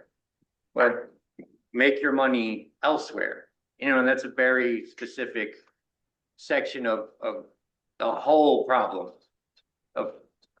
Right, the land used to be not buy and sell. The land is land. You inherit this land, you're the lord, you have the land, and the peasants just use the land, they don't own the land. That's the thing. You can't really go on the job market, well, small scale, but generally you don't, in those days, feudalism, you don't go on the job market, hey, hire me, I will do something for you for some money. Right. You're tied to the land, you work there, and then that's for you, and it's for your children too. Right. But now, we have job market, we have labor market, and we have, housing market, everything's marketable. So like you said, where is the end? Where is the end, right? But you say the problem is healthcare, like people's health, if you get sick, you still have to go on the market to cure yourself. It's kind of a little bit inhumane, right? But everything else is the market. This instrument, your MRI machine is in the market. The doctors is on the doctor job market, all those highly regulated MA. Hospital bed is on the market. The light bulb in the hospital is market. The building that makes the hospital is on the market. But the end product of all the things, humans, nurses, doctors, and technicians, and all the material things, the hospital, the equipment, the drugs, all those are their markets, but all those things put together, end result, you say it's not marketable. It should not have a market on it. And that's the problem, right? You see the incongruence in those things. Plus, of course, we have this capitalist, the drug makers, the drug industry, the insurance industry. They're the capitalists that controls the politics. That Right. makes the law. They will be the blockage of the change of the law. Change it to something that's off limit of the market mechanism. Right, so there's two problems, right? One is incongruence. The other one is political. Right, and yeah, that would be the thing to overcome is the political influence. But going to what you just said about, you know, all of the constituent parts of the healthcare system being in parts of different sections of the market, right? You know, and we have national infrastructure, for example, the interstate highway system. It works by government contracts, right? There are private companies that do things like pave the roads and print the vinyl that goes on the signs and all of that. And they work via government contracts. So if that needed to be done with the healthcare system, you know, it's something that we already do with other things like infrastructure, roads, and things like that. So I'm assuming it would be possible to do that with medical equipment and all of those things. And as a example, for a nurse or a doctor, now you're a like a federal employee maybe, or a state employee, you know, in that case, if healthcare is no longer a private enterprise and it's something that the state handles and provides for its people. So this is, like, I tend to be more of a libertarian background, so like all this kind of like healthcare rights and, you know, being a government employee if you're a doctor and that kind of thing, that rubs me the wrong way in ways I think. So like some of the fundamental problems with any of that is to declare something. So first of all, there's like a distinction between positive and negative rights. I don't think positive rights are legitimate. Negative rights are, positive rights are not. So the right to have something, the right to be provided something. I don't believe that you're entitled to anything if you ever read anything. Completely no. So, but the idea of like, you know, healthcare as a product or service, and you know, they can do it in other countries cheaper, like, you know, one of the reasons why, you know, people talk about like Europe, oh, they do it so much better in Europe. The only reason why they're able to do that is because we underwrite their military. Right? Their guns and butter balance is skewed. Because we subsidize the military, because we do NATO, we have we're the empire, we take care of all that stuff. And one of the things that they really don't want us to do is to pull out of Europe and, dissolve NATO. Because then they'll have to start, spending money on the military, which means that they'll have less money to spend on things like healthcare, right? Another thing, people might talk about drug prices and, one of the things I liked that, I don't know where it went or whatever happened to it, but I think one of the things Trump was floating about the drug companies was, Americans are entitled to pay whatever the lowest price that other countries pay. And the pharmaceutical companies were like, hell no. And I'm thinking well, the only reason why they're saying hell no is because by having the higher prices here, where the pharmaceutical companies can recoup the cost, they're helping to subsidize the socialized distribution of pharmaceuticals in other countries at below market rates. So, and that's why, I remember, in the Bush administration, one of the things that came up was drug reimportation from Canada, and they wanted to put a stop to that because, again, they're charging us more here because they're charging less over there. So it's not a success of a socialized medical system in Canada or a socialized medical system like in the NHS. They're subsidizing that in a grand international economic fashion, kind of going all over the place. But I fundamentally disagree that something like healthcare isn't right, because what that means is one person can obligate another person to labor on the first person we have. Is ultimately what it will always boil down to. And that to me is slavery. And I'm against it. That's a little bit exaggerated. It's not exaggerated. A basic definition of slavery is when you are forced to labor for someone else's. That's your definition. That's your basic. No, that's not my definition. That is. That's not my definition. I can tell you that. Well, my definition of a rose is a walking dog with two legs. I mean, we can just play with definitions all day long. Okay, I talked to the libertarians quite a bit, so, but let's be practical, okay? Right, I respect your opinion, your preference, right? I have to. But if a lot of people saying we want public healthcare, right? Forget your definition of slavery and stuff. We like that, and a fair amount of people say we agree that. Okay, I will provide that, right? So there's a two-rail system, you can call it. And you have universal healthcare, you have basic coverage, but there's a two-path parallel.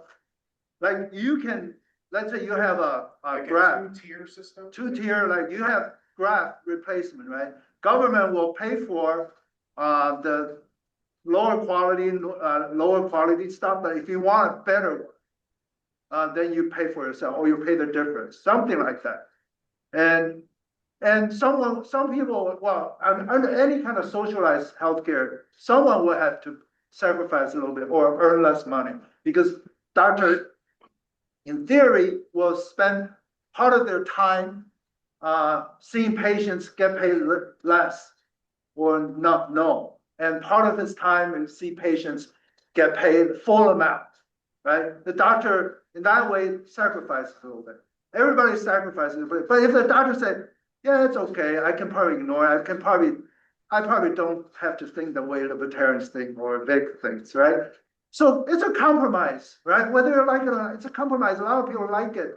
You argue about That's fine, as long as Right. someone like me can opt out. No, it's kind of doesn't work that way. Right, that's the problem. I'm forced to, I don't have a choice to opt out. Well, If I that's want a to set up my own, compromise. if I want to set up my own parallel, Fine. for-profit medical system. Yeah, under it's a his- compromise. Under it, no, it's not a compromise. If I'm forced to participate, that's Well, not a compromise. A lot of If I people, want to opt out uh, and I can't, that's not a compromise. that's a libertarian spirit. I understand. I'm familiar with that. I used to be a libertarian, by the way. I'm familiar with that, but I'm just saying life is a lot of compromises. That included. So I'm sorry. I used to think that way. I feel for you. Living in society requires compromises. You live in a different society, and maybe that wouldn't apply, right? Wouldn't that be the case? right? If, because. Any society has compromise. Agrees on something, right? We're gonna agree on this as a society. You wanna agree on something, you want something else to be the law of the land, so you gather all those people and then something else, right? Does that work? Yeah, I think, I'm not fine, but can't enforce that, so this. we try to minimize it, like, if you, we're going to design the The system. nature of opting out means I'm not enforcing anything. I'm opting out. You can do what you want.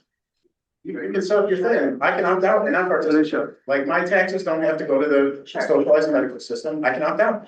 Like that should be an option. And in a paradigm like I'm sure he believes in, that would not be an option. I would be forced to pose. Lisa. So, I think the capitalists didn't work in the healthcare system because, even though that you have the option to pay, the companies have the option to deny the service. And this is the huge problem on the capitalists. It's not only that the doctor takes like 5 or 10 minutes to have an appointment with you. So you didn't have the time to explain all the symptoms that you have because the doctor needs to see 20 patients per day. So in this system, the capitalists didn't work. I am from Argentina, and in Argentina we have two systems. One that is with the government and another that is the private. If you have the money, you can pay the private to have a better hospitals. But if you don't have the money, you can be in a public hospital that is not the best, but it's doctors there. And at least you know that. So Right. I think it's important to have options because if the health system, if you work, a huge part of your salary going to pay the cost that you need to pay. That didn't guarantee that if something happens to you, then the doctor will rescue you because it's about money and is I think it's not fair if you have a heart attack and you go to the hospital and you don't have insurance, so you die. So what?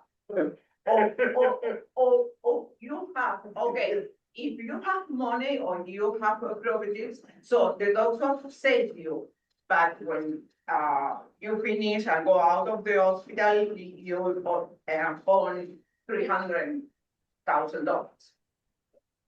And you didn't authorize that the doctor make all the procedures. The doctor decide for you, and after you need to pay. And nobody checked how much it was the cost of that.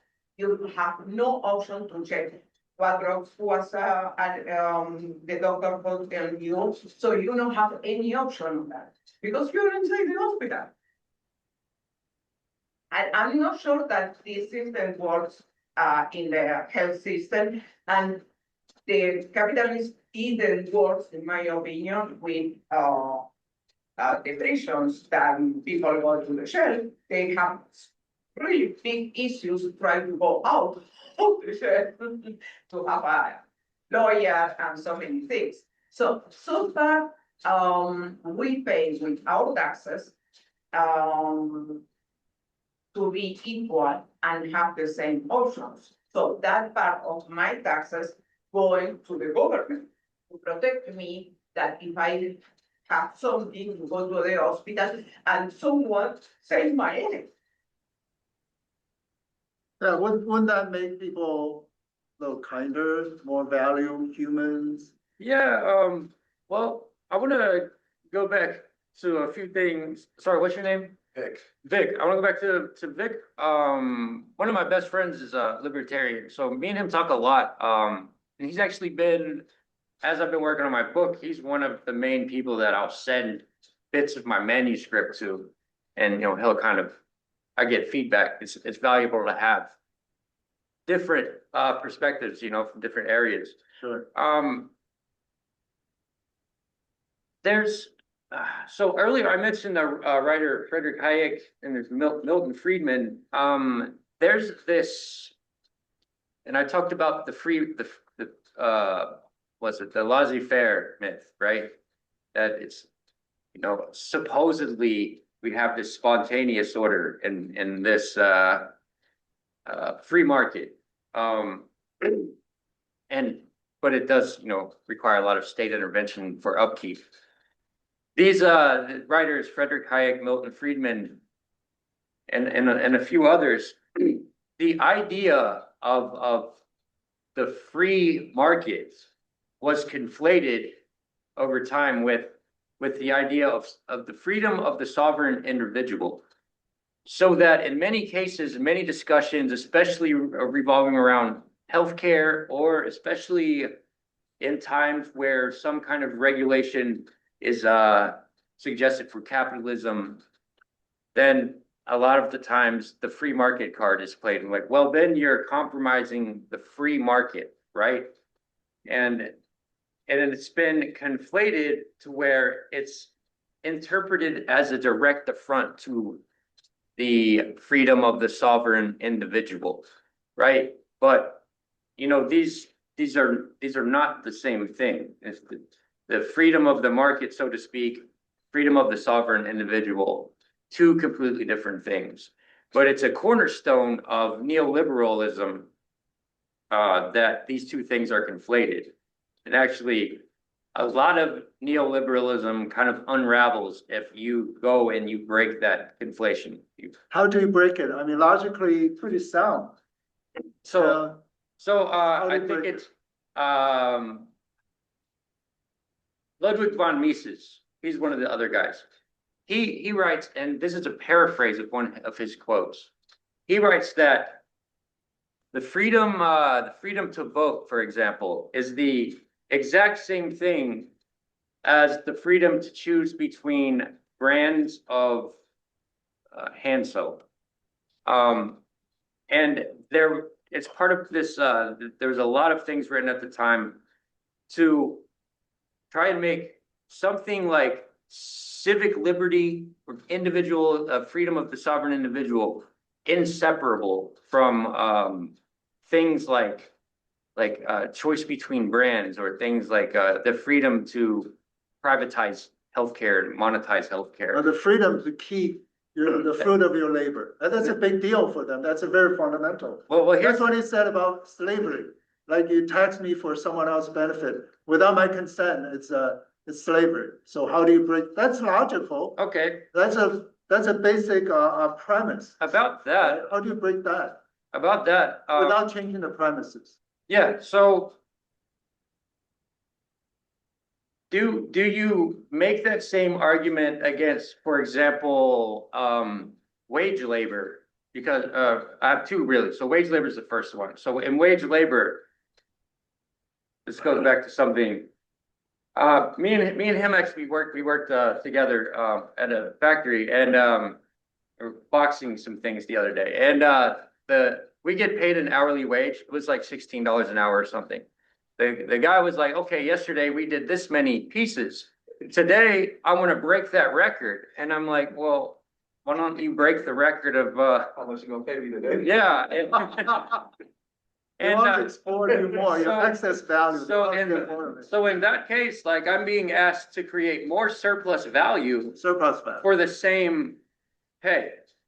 And do you consider that an affront to individual liberty? And then in the other case, Right, then because you can work somewhere else if you don't like it. You get a better deal, right? That's the, and then the other case, things like infrastructure, you know, public libraries, the things that we pay for,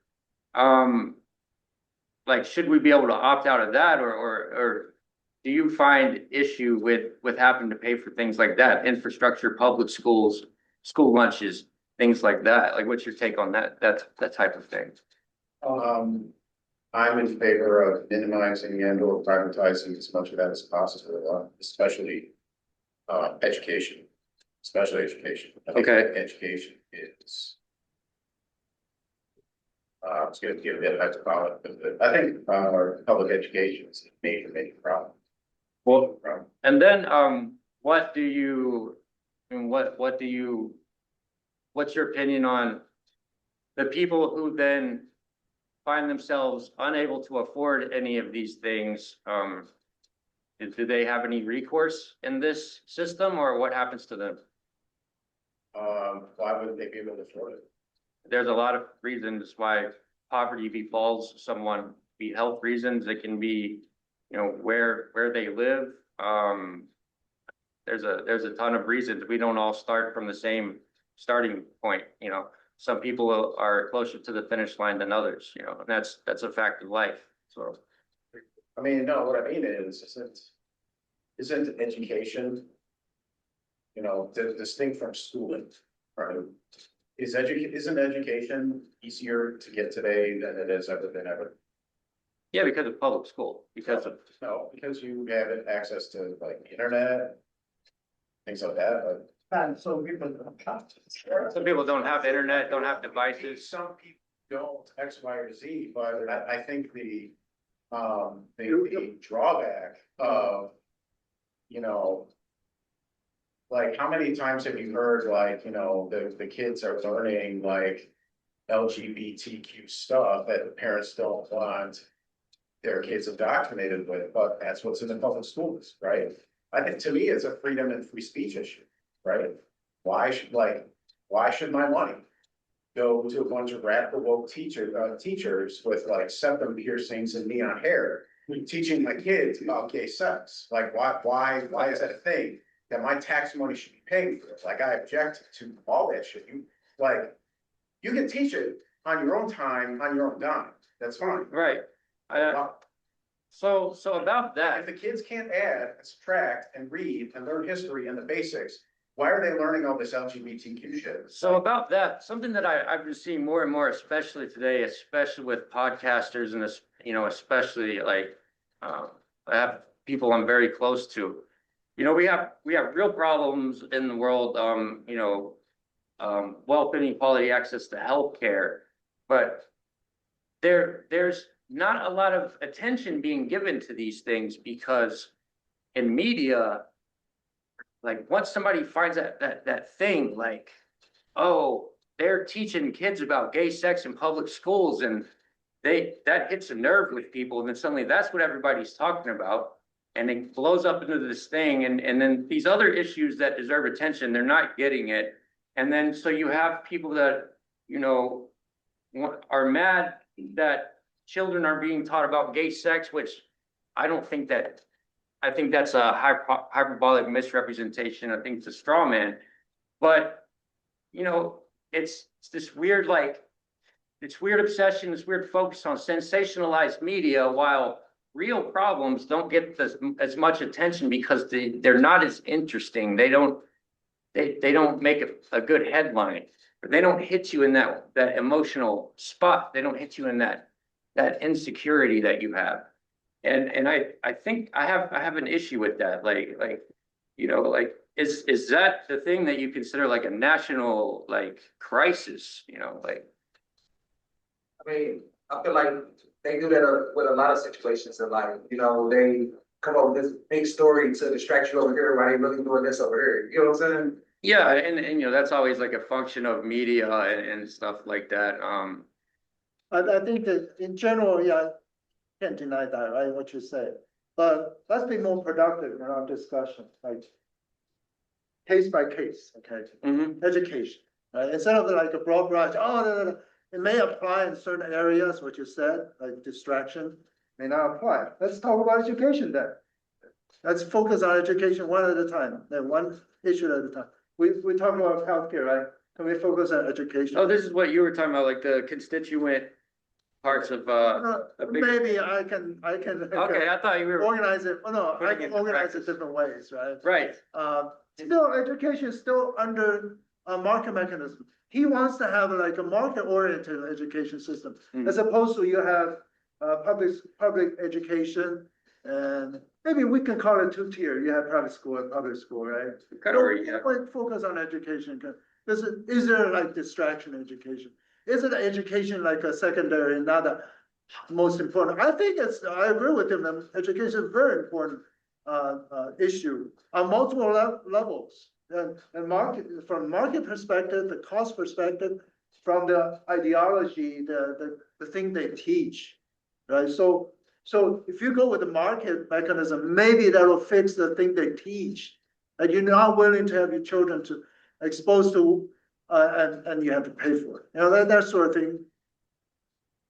If I could just throw one more thing out there, like people of your political, ideological comportment, you know, you mentioned equality and things like that, and income inequality. Like, you know, I kind of know what time it is when I hear stuff like that.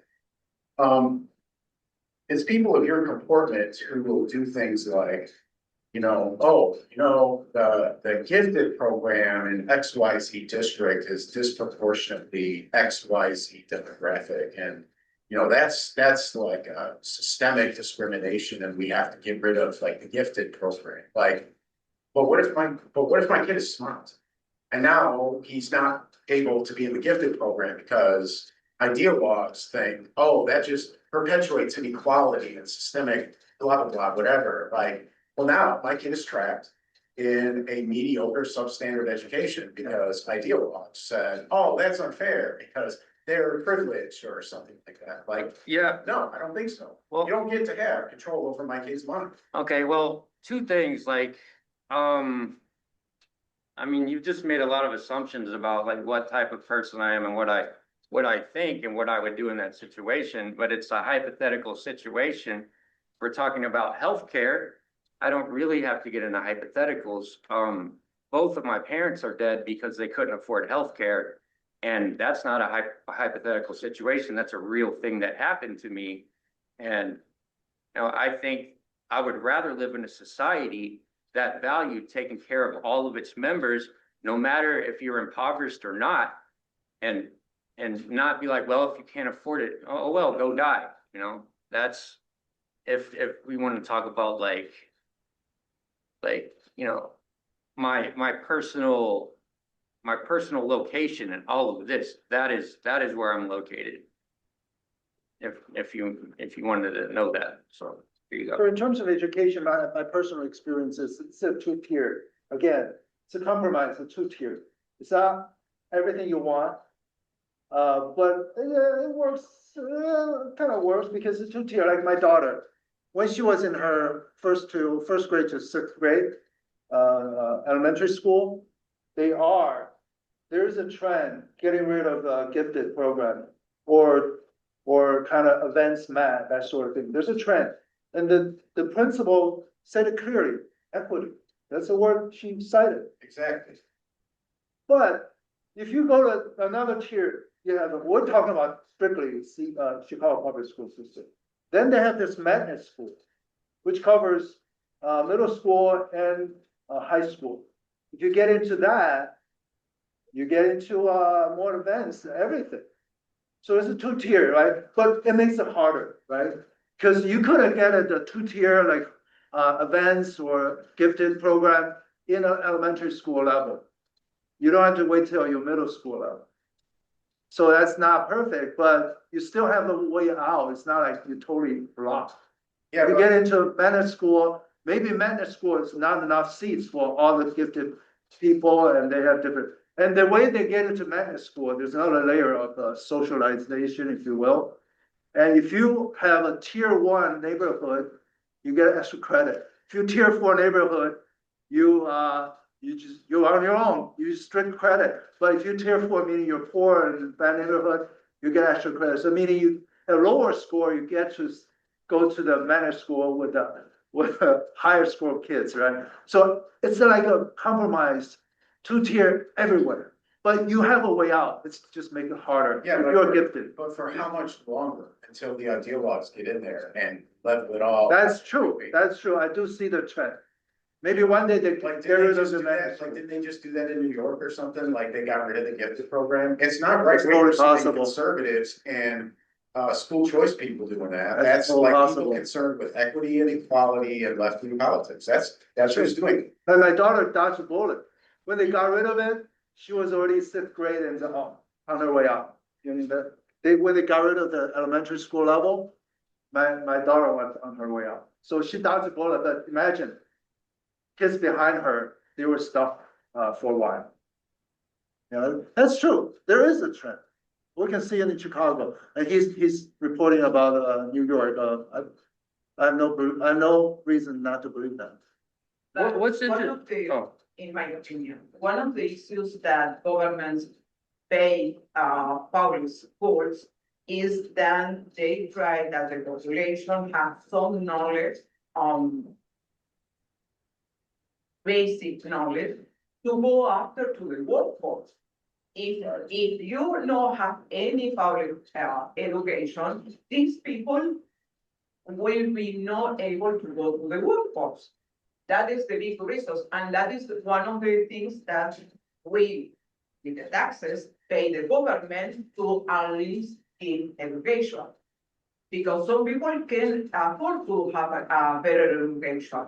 And most of the time, if your parents went to the university, most of the times the kids go to the university too.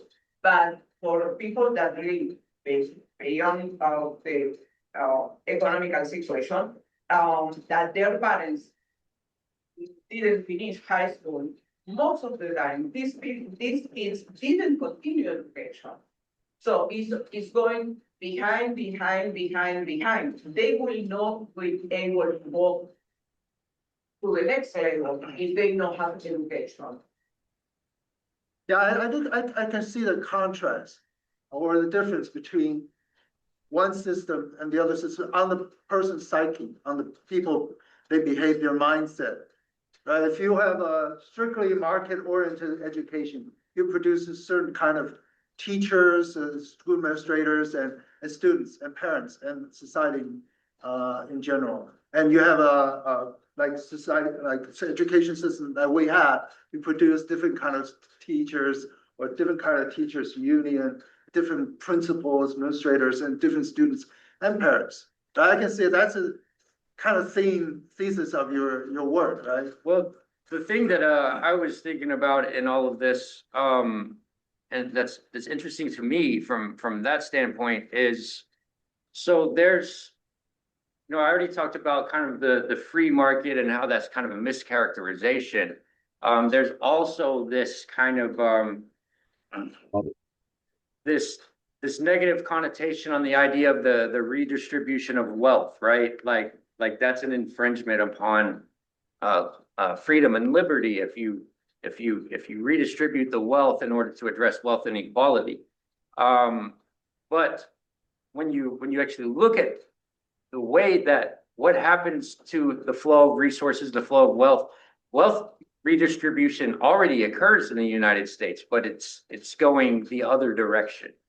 It pulls in the top strata, and you know, I devote quite a large section of my book to this phenomena.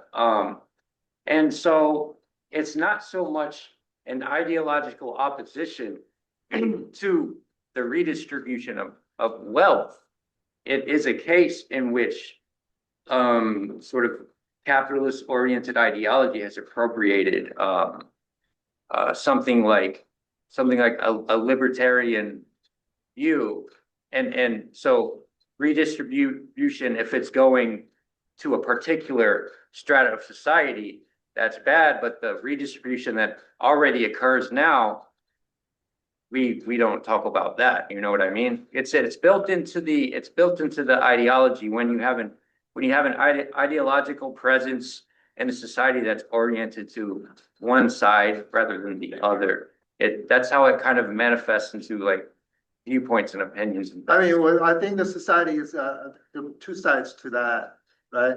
One side they use this redistribution as a bad word, as a dirty word, to argue against certain type of redistribution. Right. And the other side, they totally not use that word because that word is already be defined as a dirty word. Oh, right, yeah. Now they will use The other different. They way. will use equity. They will use equality, justice, right? Which is condemned by that side, by the side that condemns redistribution. Oh, yeah, I see what you're talking. The more libertarian oriented people talk about redistribution, whether it's, you know, redistribution like, income taxation, programs and public assistance or, corporate subsidies. Like the libertarian-minded people are against all of it, right? One of the biggest, I thought it was like just obscene is like during COVID. Like it wasn't even so much as a redistribution as it was a severe warping where, you had your Walmarts and your big box stores and your Amazons were open for business. But, and because they were declared essential during COVID. But like all the medium and smaller ones, well, no, you're not essential, and we just declare it by fiat. And, a lot of those places like went under, they. Right, yeah, that was, They yeah, still had tax obligations, like, libertarians were absolutely complaining about stuff like Mhm. that. Because that's horseshit, that's total garbage. yeah. And I don't mean it's coming from like your camp, but it did make me think of, sort of the double standard with the opposition to redistribution and make, and like you said, when talking about the redistribution that does occur, that goes the other way, that funnels upwards, it's called something else, it's called the free market, it's called the spontaneous order in that situation. And the role of state intervention is generally just denied or not acknowledged. And that kind of relates back to that conception, that ideological character, and how it relates to sort of the lens, the role that a particular ideological lens plays when evaluating an economic system or any social system or something. How, different words are used for the same thing depending on who or what it's benefiting. You know what I mean? Yeah, it depends on, and also people in the middle, it's not just totally, if they're benefiting from the system, they will support the system. If they think they're wrong by the system, they're like disadvantaged by the system, they will be against the system. It's not totally like that. Like Vic, I know, like here's an example. His ideology is not based on that. It's just for other disposition that he had acquired or born with. He just believe in that, not because he's a beneficiary or he's a victim of certain system. There are people like that. Right. They argue from their conscience, if you will. Right. But the thing that, Of course, there are others that's what you said. Yeah. Where you came from, benefited, or you're victim, that sort of Yeah. thing. So we have all kinds of people, all kinds of the interesting motivation. thing about that too is sometimes we talk about people who don't vote in their best interest or things like that. So this is another role that ideology plays in culture, whereas you said if somebody is benefited by a particular thing, they're more likely to support that thing. If they're not, then they're less likely to support that thing.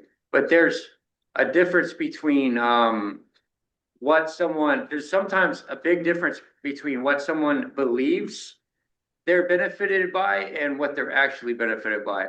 Or maybe another way to word that is something ideology can do is make it seem as if, if the material conditions in which someone lives, right? And they have certain problems in their life. Ideology can redirect their attention. Like the problem you're experiencing is because of this thing over here, when really it's because of this thing over here. And that's a role ideology plays, kind of going back to the feudalism example and why didn't the serfs liberate themselves and stuff. Ideology can have a really powerful effect as far as what problems people are actually experiencing and what they believe they're experiencing can be two different things because of ideology. They interpret things through their ideology. Right, It's a complex issue. You can go both ways. They experience certain things that shapes at their ideology, and then they look at something else. They will look at that through their ideology. That goes both ways. It's not simple one way. Well, yeah, of course. And the interesting thing I'm realizing as we talk about ideology, you know, and it generally that word has negative connotations. It's kind of like the phenomenon of when someone who's not from Chicago thinks Chicago is this horrible, dangerous place, because the only time they ever hear about Chicago is when there's some kind of story of a shooting or something, and that's the only time they hear about it. And sitting in the room and talking with everyone, it's like the only time we only talk about ideology when it's causing some kind of problem, you know. But all of the times when it's just kind of benign and not really, What I meant was Yeah. neutral. I don't use ideology, the word that way. right, right. To And I'm me, not saying ideology you is a are. System or collective, Yeah, collection of ideas, forming a system. Yeah. That's totally neutral. but just, you know, it was just From kind of my mouth. something about, you know, when the word is used in that Yeah. sense. Yeah. When kind I of like that. say ideology, you shape your ideology from your experience, and then you use your ideology to interpret other things. Right. That's totally normal human cognitive function. It's it- totally neutral to me in my mouth, in this context. Yeah, and I'm definitely with you on that, and I think that's something I hope we can normalize is the word ideology not being something that's necessarily a bad thing, because it's unavoidable, or we're all ideological in some way or another, you know. And it doesn't, like I said earlier, ideology certainly has the potential to be something harmful, but it's not inherently so. Right. It can be boring and eventless, or maybe good things can come of it, but we're all ideological in some way. And speaking about it in that kind of neutral way, I think it's a productive practice in itself. I think, You know? so. Yeah. In itself, it has value. So yeah, with you. Yeah, I hope, we're pressing to the time that they're gonna close the library. Oh, okay. So, let's, thank, Judah for his time, for his explanation. And he is, all the discussion would not have happened if not for him. I do have a request. If you guys would like to keep up with my progress, or read some things that I publish, or read things that I publish, you could leave your email address with me, and I can you know, when send you guys a link or something. But yeah, thanks for having me. This was really great. Great, Thanks, thank you. Eric. Yeah. Your phone. Okay.